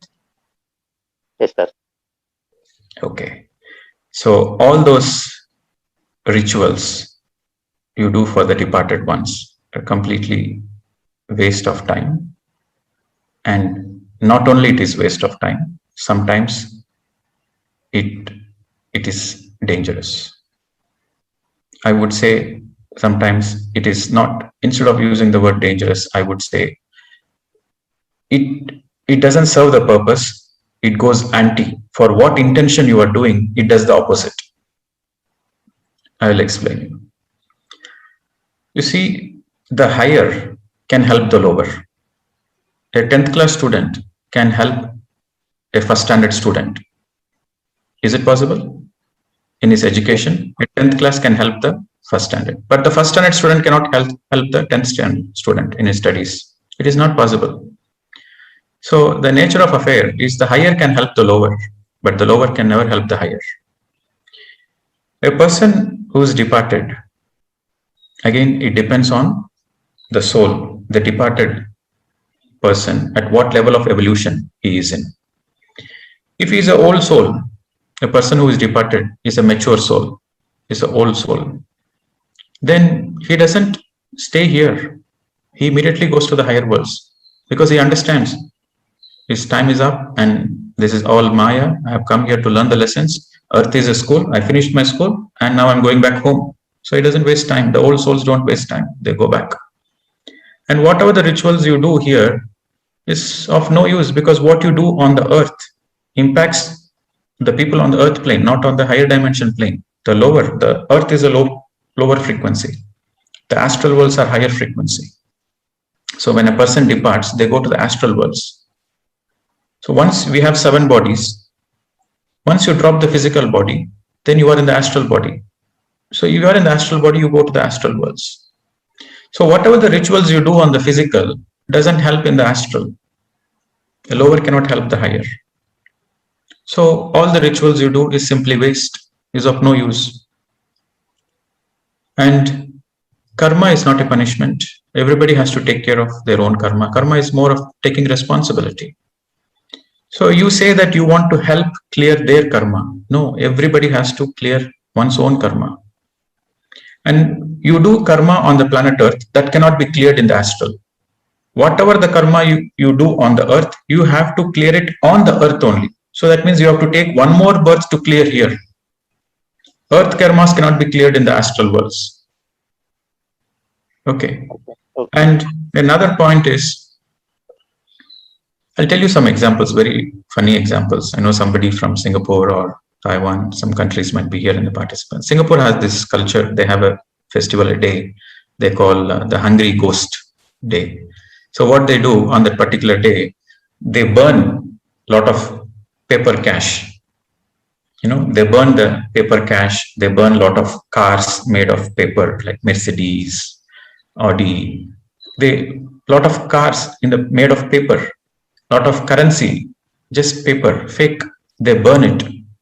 They believe the currency they burn here goes to them in the higher world, so that they might need this currency there. They do it.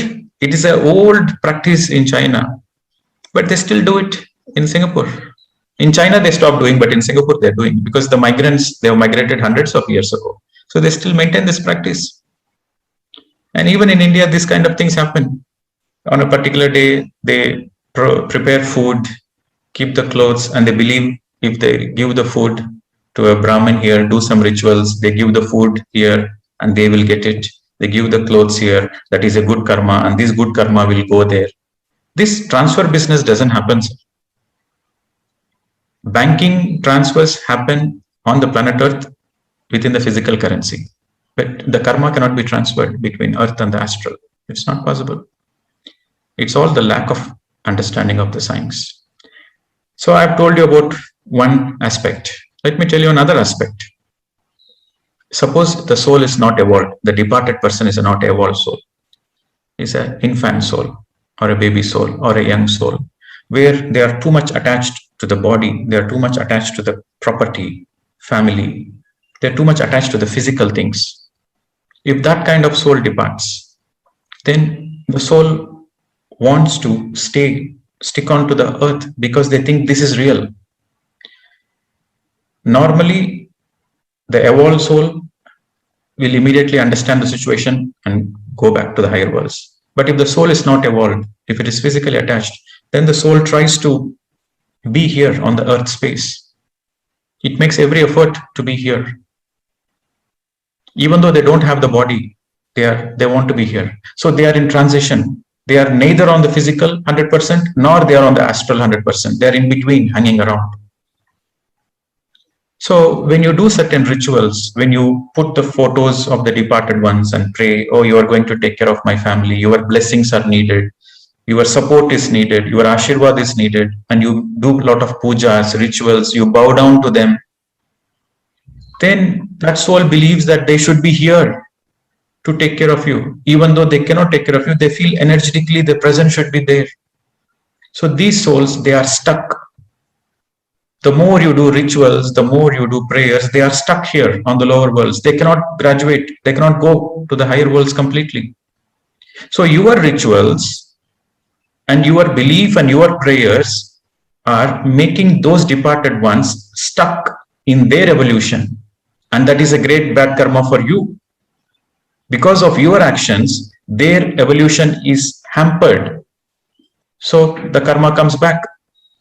Your evolution also will be hampered. What you do comes back to you. So there should be absolutely no rituals whatsoever. Yes, you can have a gratitude prayer meeting. Yes, you can have a gratitude after somebody departs. Gather gratitude, give a send off, farewell. I say, okay, we'll meet you on the other side. Enjoy, tata bye. Because there is no death. So that should be the attitude. Pradeep sir, how do we help them move to the higher dimension? You cannot help. That is what I'm trying to say. The lower cannot help the higher. You see, there is a department in the astral worlds. There is a specialized department who takes care of the transitioning process. So their role is to come and assist to take the souls to the higher planes. There is a specialized team. There is a specialized department who help in this transitioning. They take care of it. They help it. But you as a human cannot do anything. At the max, you might ask a situation. Sir, I can see my departed ones always around me. I can feel it. How can I help? That might be a possibility. What part you cannot help? You see, whether they want to receive the help or not, it's their choice. You see, you might close your eyes, sit in meditation and make the place more positive so that those souls, they are not hanging around here. And you might say, if somebody is trying to contact you, your departed ones are trying to contact you in your dreams, in your meditation, you can tell them, go back, don't get stuck, go back to the higher worlds. You can tell them, energetically you can speak to them. But it is their choice whether to go or not. Some souls who are stuck, we call it as earthbound souls or ghost. Okay. So these souls, they are not actually, we use the term ghost, but they are ignorant people. They feel earth is the reality and they get stuck here. So those souls, they are not ready to go to the higher dimensions. This specialized team, this specialized department people, these angels, they come and they persuade them, hey, your time on the earth is finished. You please come back. You come back. They persuade them. But these people, they're adamant. They don't want to go. So as long as they are adamant, nobody can help them. Even the angels, they will wait. They will say, okay, whenever you are ready, we will come. So they wait. So angels themselves cannot help those people. What can you help? Sitting on the earth plane. One more question, Pradeep sir. How many years it would take for them to reincarnate? So it's depending on it all depends on what karmic baggage they have. It all depends on what lessons they want to learn, and it all depends on the availability of the suitable parents on the planet Earth. So multiple factors are dependent. It all depends on multiple factors. First, the suitable parents has to be identified. A proper conditions environment has to be set, and they are ready to incarnate and they're ready to learn the lessons. So it depends on a lot of factors. You cannot say how much time. But on an average, the time spent on the planet Earth is very less compared to the time they spend on the astral worlds and the mental worlds and the causal worlds. They spend more on the higher dimension before the reincarnation. Thank you very much, sir. Thank you. Yes. Okay. So next, I think the questions are going. Is it okay, Charlene? Can we extend? Oh, yes, Master Pradeep, we can go. We can continue. Okay. All right. Because tomorrow and day after, you're going to be in silence and intense meditation. So that's the concession you are getting today. Pranav. Hi, Uncle. Whenever I started meditation, after I started meditation, I started hearing these noises, like someone stepping on metal whenever I go to sleep. But my parents can't hear that noise. Yes. Only with my left ear, but not with my right ear. Right. Yes. Correct. So what's your question? Yes, it is natural. You hear and they don't hear. I understand. It is possible. Yeah, but what does that mean? Yeah, why do I hear those noises? Why you should not hear those noises? You tell me that. You're asking why you should hear, but I'm asking you why you should not hear. Tell him, what does it mean to you? Is it bothering you? Don't like it? You like it? It's bothering. Hi, sir. Yeah, apparently me and my husband did not feel it, but he's been telling me about it. I just pushed it off for some days, but then when I heard others talking about it, I thought he would get an answer if he would ask you today. Okay, where are you speaking from, madam? Texas, Houston. Okay, all right. See, children, they are sensitive. Okay, and they have the abilities to feel, see, or hear certain metaphysical things. Okay, so it is quite natural for a child to see the departed ones, or to see the other dimension people, or to see the invisible beings. It is quite natural. So whenever a child is expressing those things, you please don't disregard. Please be sensitive and listen to them very carefully. And there are basically, your concern is two kinds of energies, whether the energy which is coming, is it a divine positive energy or it's a low frequency energy. So this is your main concern. Yes, so if it is a divine energy, if it is an angelic energy, then the children feel good.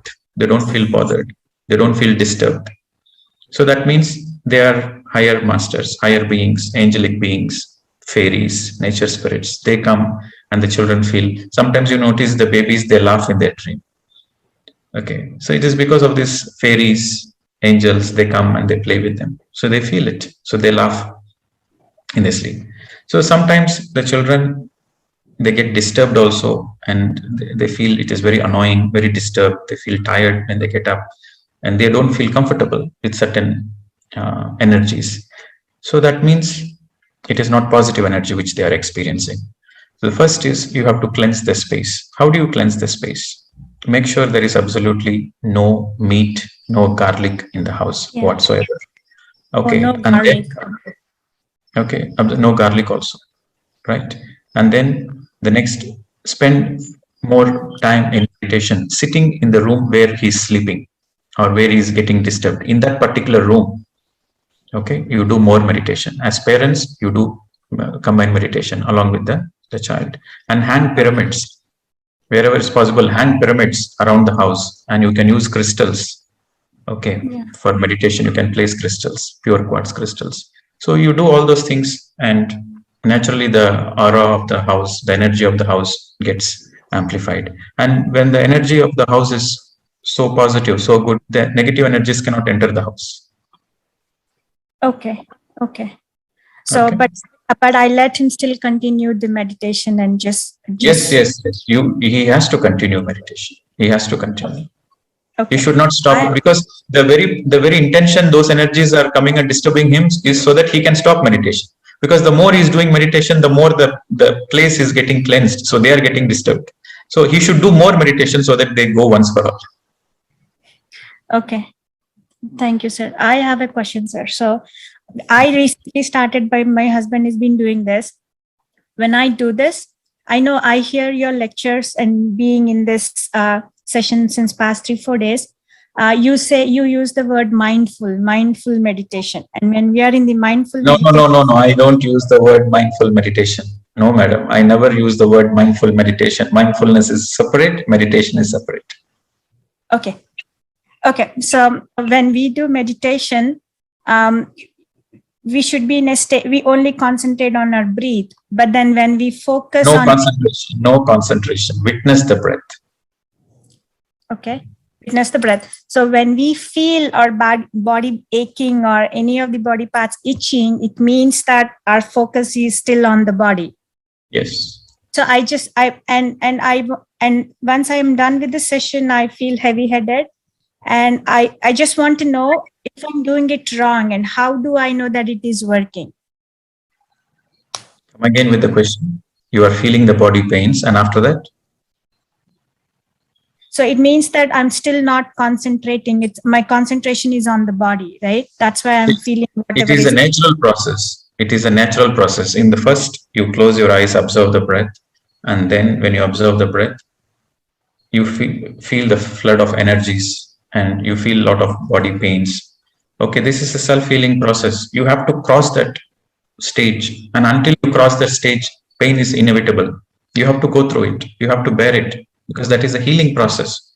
And during the healing process, you go through a lot of pain and your awareness is on the body level. So that is the healing process, which is perfectly fine. And once the healing completely finishes, then only you can go into no thought state. Okay. So there is no wrong thing. Or you are doing the right. You are doing the right thing. Okay. So when your physical body is going through the healing process, your awareness, you will go through so much pain and your awareness is on the body level. In that moment, the awareness is on the body level. That is perfect. That is right. But you do every day, regularly, sincerely, then sooner or later, you finish the healing process. Then there is no more pains. Then bring the awareness back to the breath and then you go into the empty mind state.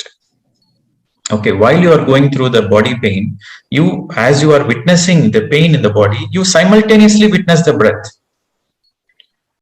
It has to be a simultaneous. Your awareness is on the body, but your awareness is on your breath also. Then you are doing the right meditation.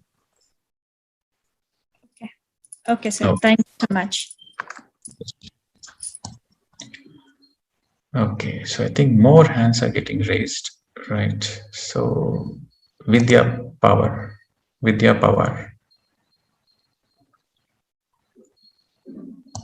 Can unmute Vidya Power.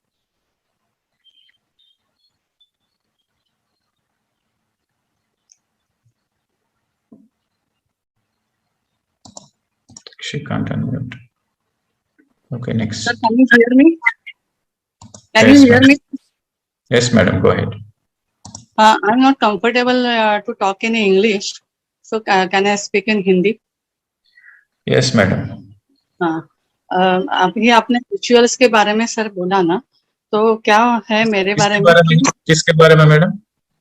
Rituals के बारे में अभी आपने कहा ना, I can understand, हाँ I can listen and right in English, but I can talk in English comfortably. वो कहा, वो जो आपने रिचुअल्स के बारे में कहा ना, अभी जैसे मैं PSSM से ज्वाइंट हुई हूँ, आपका मैंने वर्चुअल रिट्रीट भी 21 दिन किया, और मेरा ये सब आपके साथ मैं 40 दिन से आपसे मैं कनेक्टेड हूँ, मैंने कभी क्वेश्चन रेज नहीं किया। तो मुझे ये कहना है कि यहाँ पे एक संत है, आपको मुझे क्लैरिटी चाहिए, उन समाधि में है वो, 1966 में उन्होंने समाधि ली, उनसे मुझे कुछ आज्ञा मिलती रही और मैं करती रही। मुझे ये भी कहा गया कि देवीपुरम में जाओ, गुरु पूर्णिमा के दिन में वहां पहुंचे, वहां क्या है मालूम नहीं था, ये सब होते गया, जैसे जैसे कहा ये लिखो वो लिखो, सब लिखते, उन्होंने लिख के लिया, वही लिखते रहे। तो अभी उन्होंने कहा था मुझे कुछ दिन पहले कि मानस ध्यान करो, अभी मैं उनसे आंसर पूछ रही हूँ, लेकिन मुझे आंसर नहीं मिल रहा है।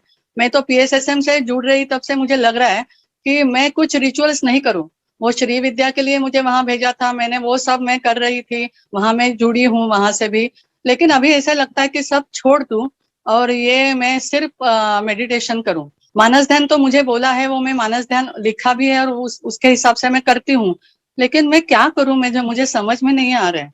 मुझे तो मेडिटेशन ऐसे लगता है मैं कुछ नहीं करूं और सिर्फ मेडिटेशन करूं। आपका दिल का आवाज सुनो मैडम। अच्छा, आपका दिल का आवाज सुनो, हाँ, then that will give you the right answer. Okay, लेकिन सर बट कैसा सुनना, दिल का आवाज कैसा सुनना, वो तरीका है, मैं अभी बता दूंगा। You see how to listen to the heart. So basically the lady is asking question, there are so many guidance and do this and do that, what to do? I said listen to the heart. So how to listen to the heart?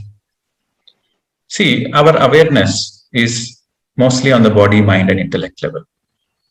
And if you want to listen to your heart, it's not like you are focusing your awareness to the heart. No, you empty. You sit in deep meditation.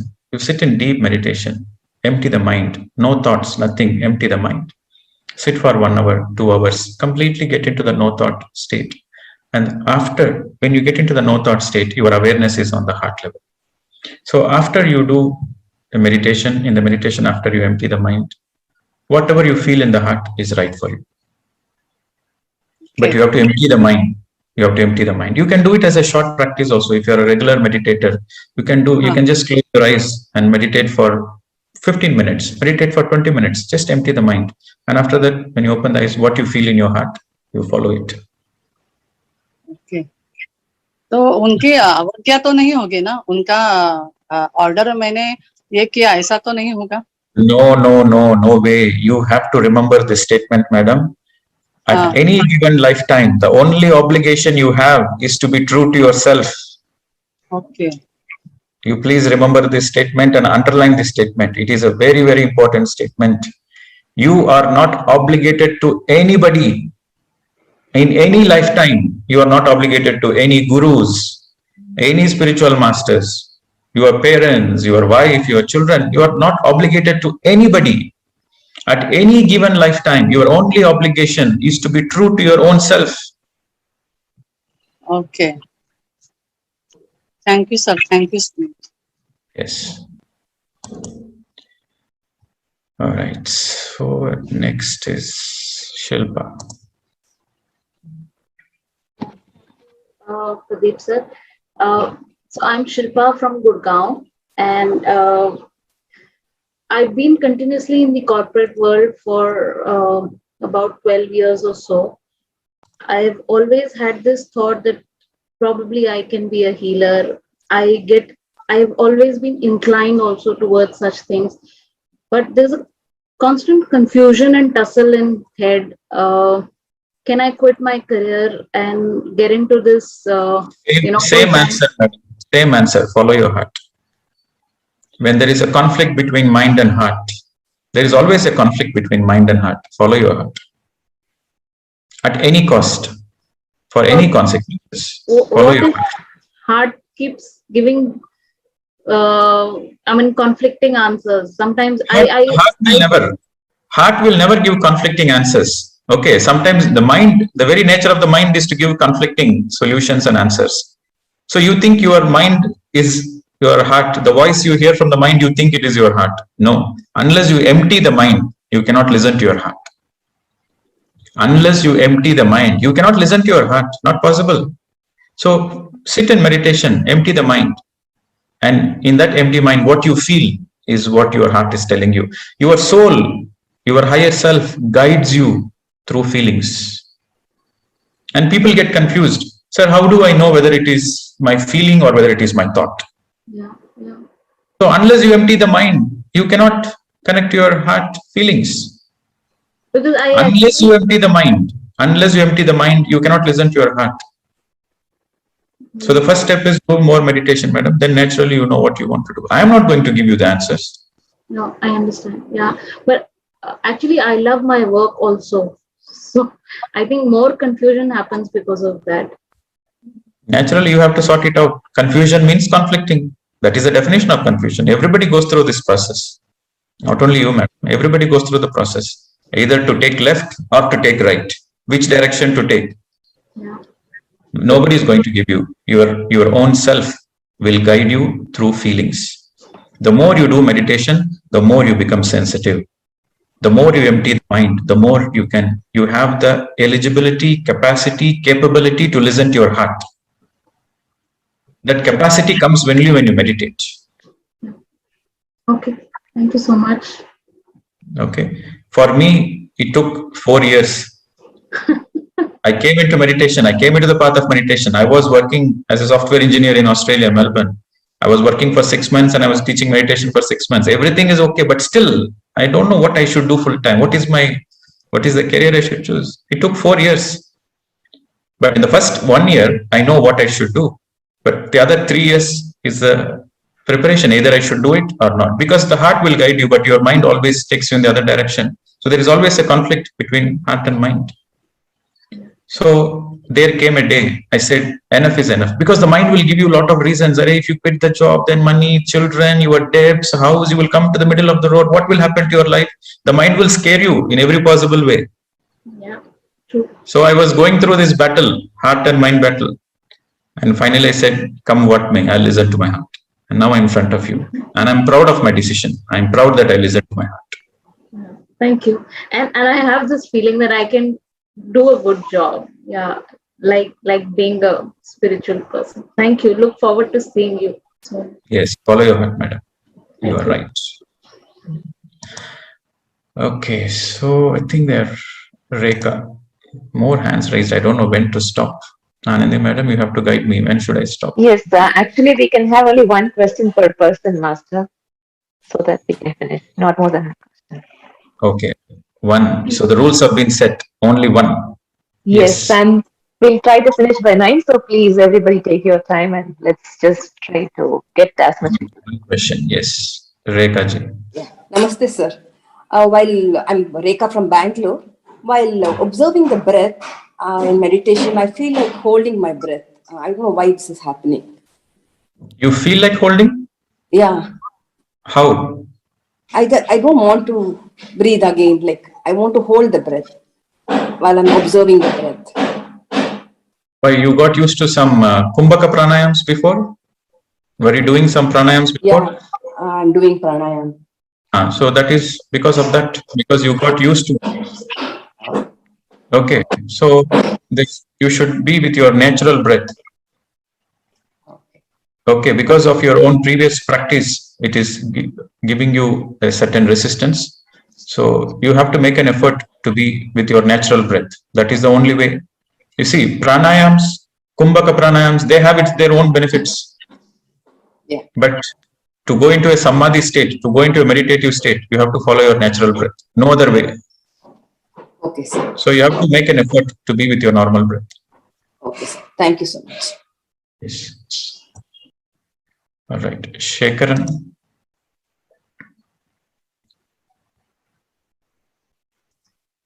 Hi, sir. from Malaysia, Segren. Yes, sir. My question is that during meditation, I hear about you. They call you as Crystal Pradeep. So shall I get a crystal for myself during meditation? That's the question. And how it will help me? So your question is, do you want to get a crystal for doing meditation? Yes, sir. Or you want to manifest astrally during meditation? Actually, that is my next question. Actually, I want that's what next question is. But they asked me only one question, so I stop it there. Okay. So let us stick on to the first question then.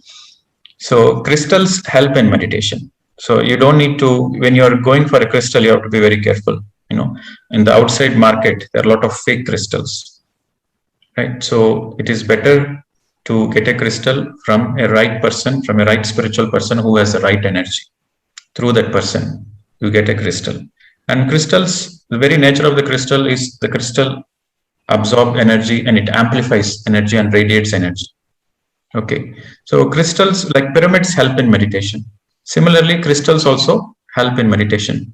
You get more energy and the crystals take you to a meditative state quickly compared to without crystals. So it's like a tools, they are just tools. It is not necessary. It is not necessary for meditation, but with those tools, you can help yourself in the meditative journey. In the meditation journey, you can help yourself. Like pyramids help you in meditation. Crystals help you in meditation. The nature energies help you in meditation. The full moon energies help you in meditation. The group energies, group meditation help you. So these are all tools, but it is not necessary. Whenever there is availability, you use it. But crystals do help in meditation in a way that you receive more cosmic energy. Can I become a crystal? You are a crystal, whether you like it or not. You are a crystal, but you don't know yet you are a crystal. I don't know, that's why. You don't know yet, but you are a crystal. Unpolished crystal. You are a crystal, sir. Thank you, sir. Thank you very much. Thank you. Everybody is a crystal. We are all crystals. And enlightenment means to realize that we are crystals. What is the nature of a crystal? The nature of a crystal is to be pure, to be transparent, beautiful, multidimensional. That is our very nature. We are all crystals. When you realize that you are a crystal, you are enlightened. Yes. Gurpreet Singh.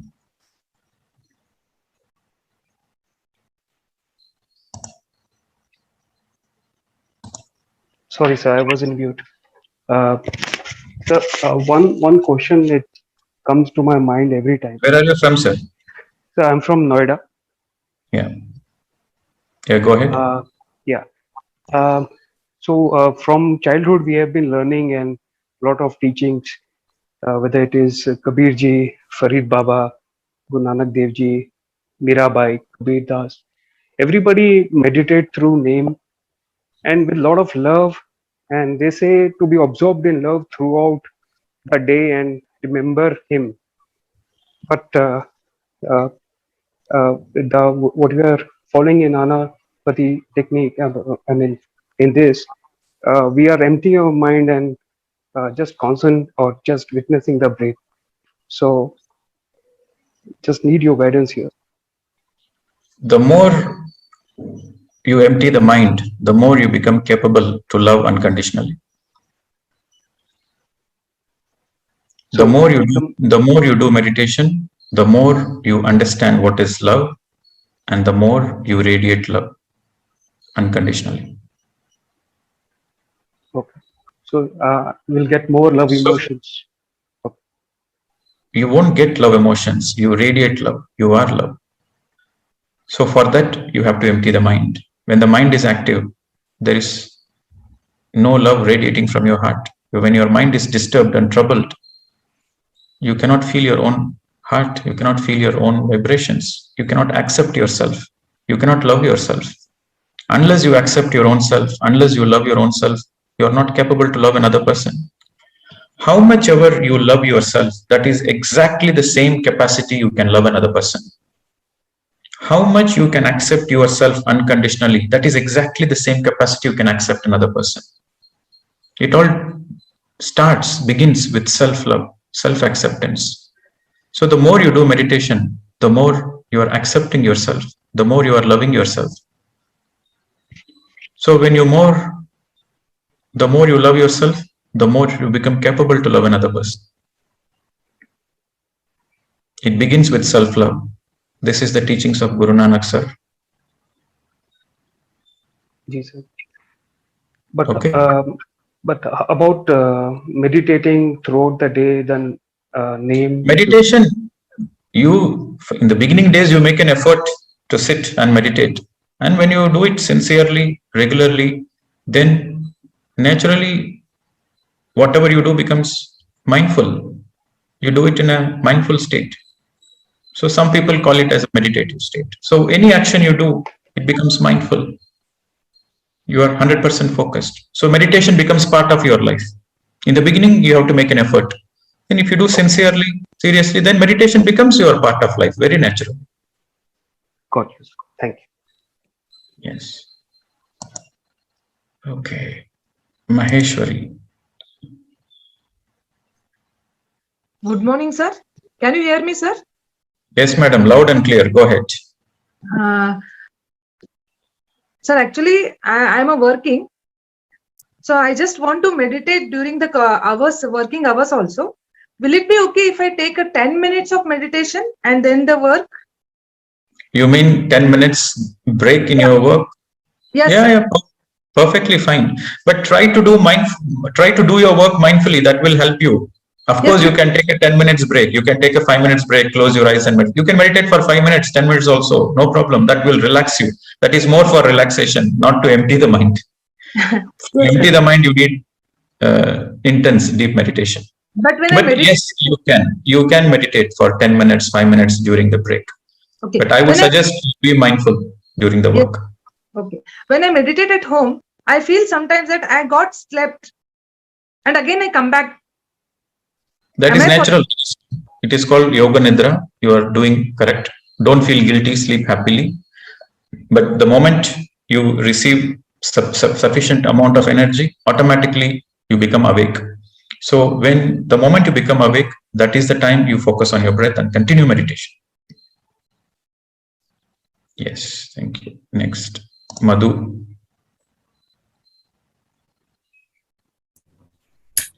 Madhu Adela. Namaskar, Pradeep Ji. Yes, madam. We can't see your face, madam. Just your forehead. Sorry. The laptop was too much in the back.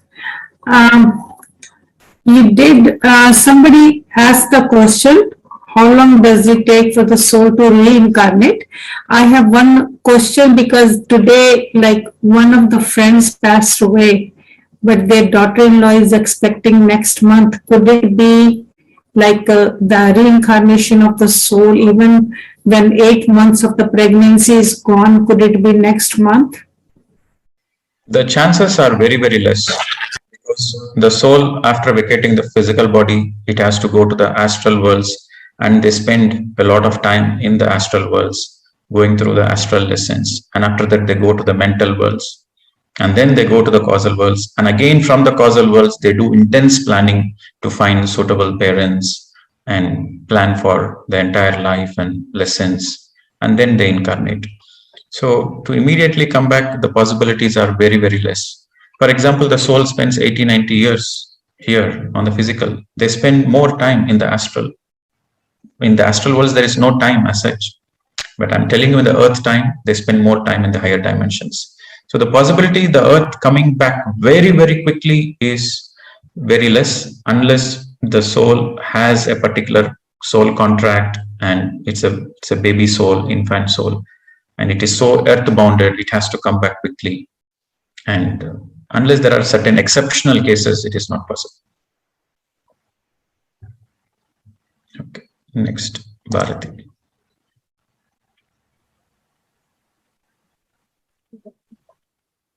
Good morning. Yes, madam. I do have a challenge that I faced recently. Where are you from, madam? Please introduce. Where are you from, at least? Okay, yeah, I'm calling from Brahmarshi, that is Tamil Nadu, and Personally, facing a challenge as a family due to my brother suffering due to his mental. So, madam, your voice is very low. Okay. Yes, madam. Come straight to the question. Yes. How can I help my family member who is going through a pain which is impacting the entire family, and the person is not really cooperating with us? But I do want to make sure that as a family, we are going through a good phase. Unfortunately, with meditation, or how can I make sure the environment is not very agony or very suffering or painful? You want to help yourself in your meditation, or you want to help your family members through your meditation? What is your question exactly? She wants to help the family member. Okay. Yes. Everybody has to help themselves. How can you help another person? Apo Deepo Bhava. Only if you want self-transformation, if you are sincere towards your own self-transformation, of course you help yourself. If the other person is sincere to learn meditation, you teach meditation. The only way you can help your family members is to teach meditation. If they are not interested to do meditation, then what can you do? You cannot do. So the only help you can do to your own self is to do more meditation. The only help you can do to others is teach meditation. That's all. Right. Final question, Shashikala. Namaste, Pradeep sir. I'm Shashikala. I'm from Bangalore. So I just have a question on food, right? We have been taught not to waste food, right from young age. Madam, your voice is not clear. Yes. 1 second, sir.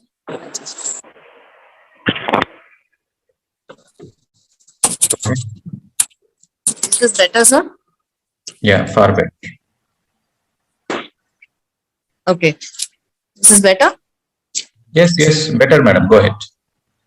Okay. So we've been taught not to waste food, right? So in the process of preparing fresh food every day, we'll obviously try to make food only for that day. But then if we are left with leftovers and things like that, I feel so guilty throwing away the food, right? So how do I manage such situations?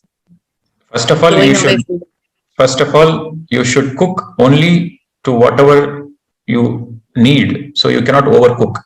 So you should cook mindfully. You cannot cook too much quantities and waste food. You should cook mindfully. That's why in cutting vegetables, you should be mindful. In cooking, you should be mindful.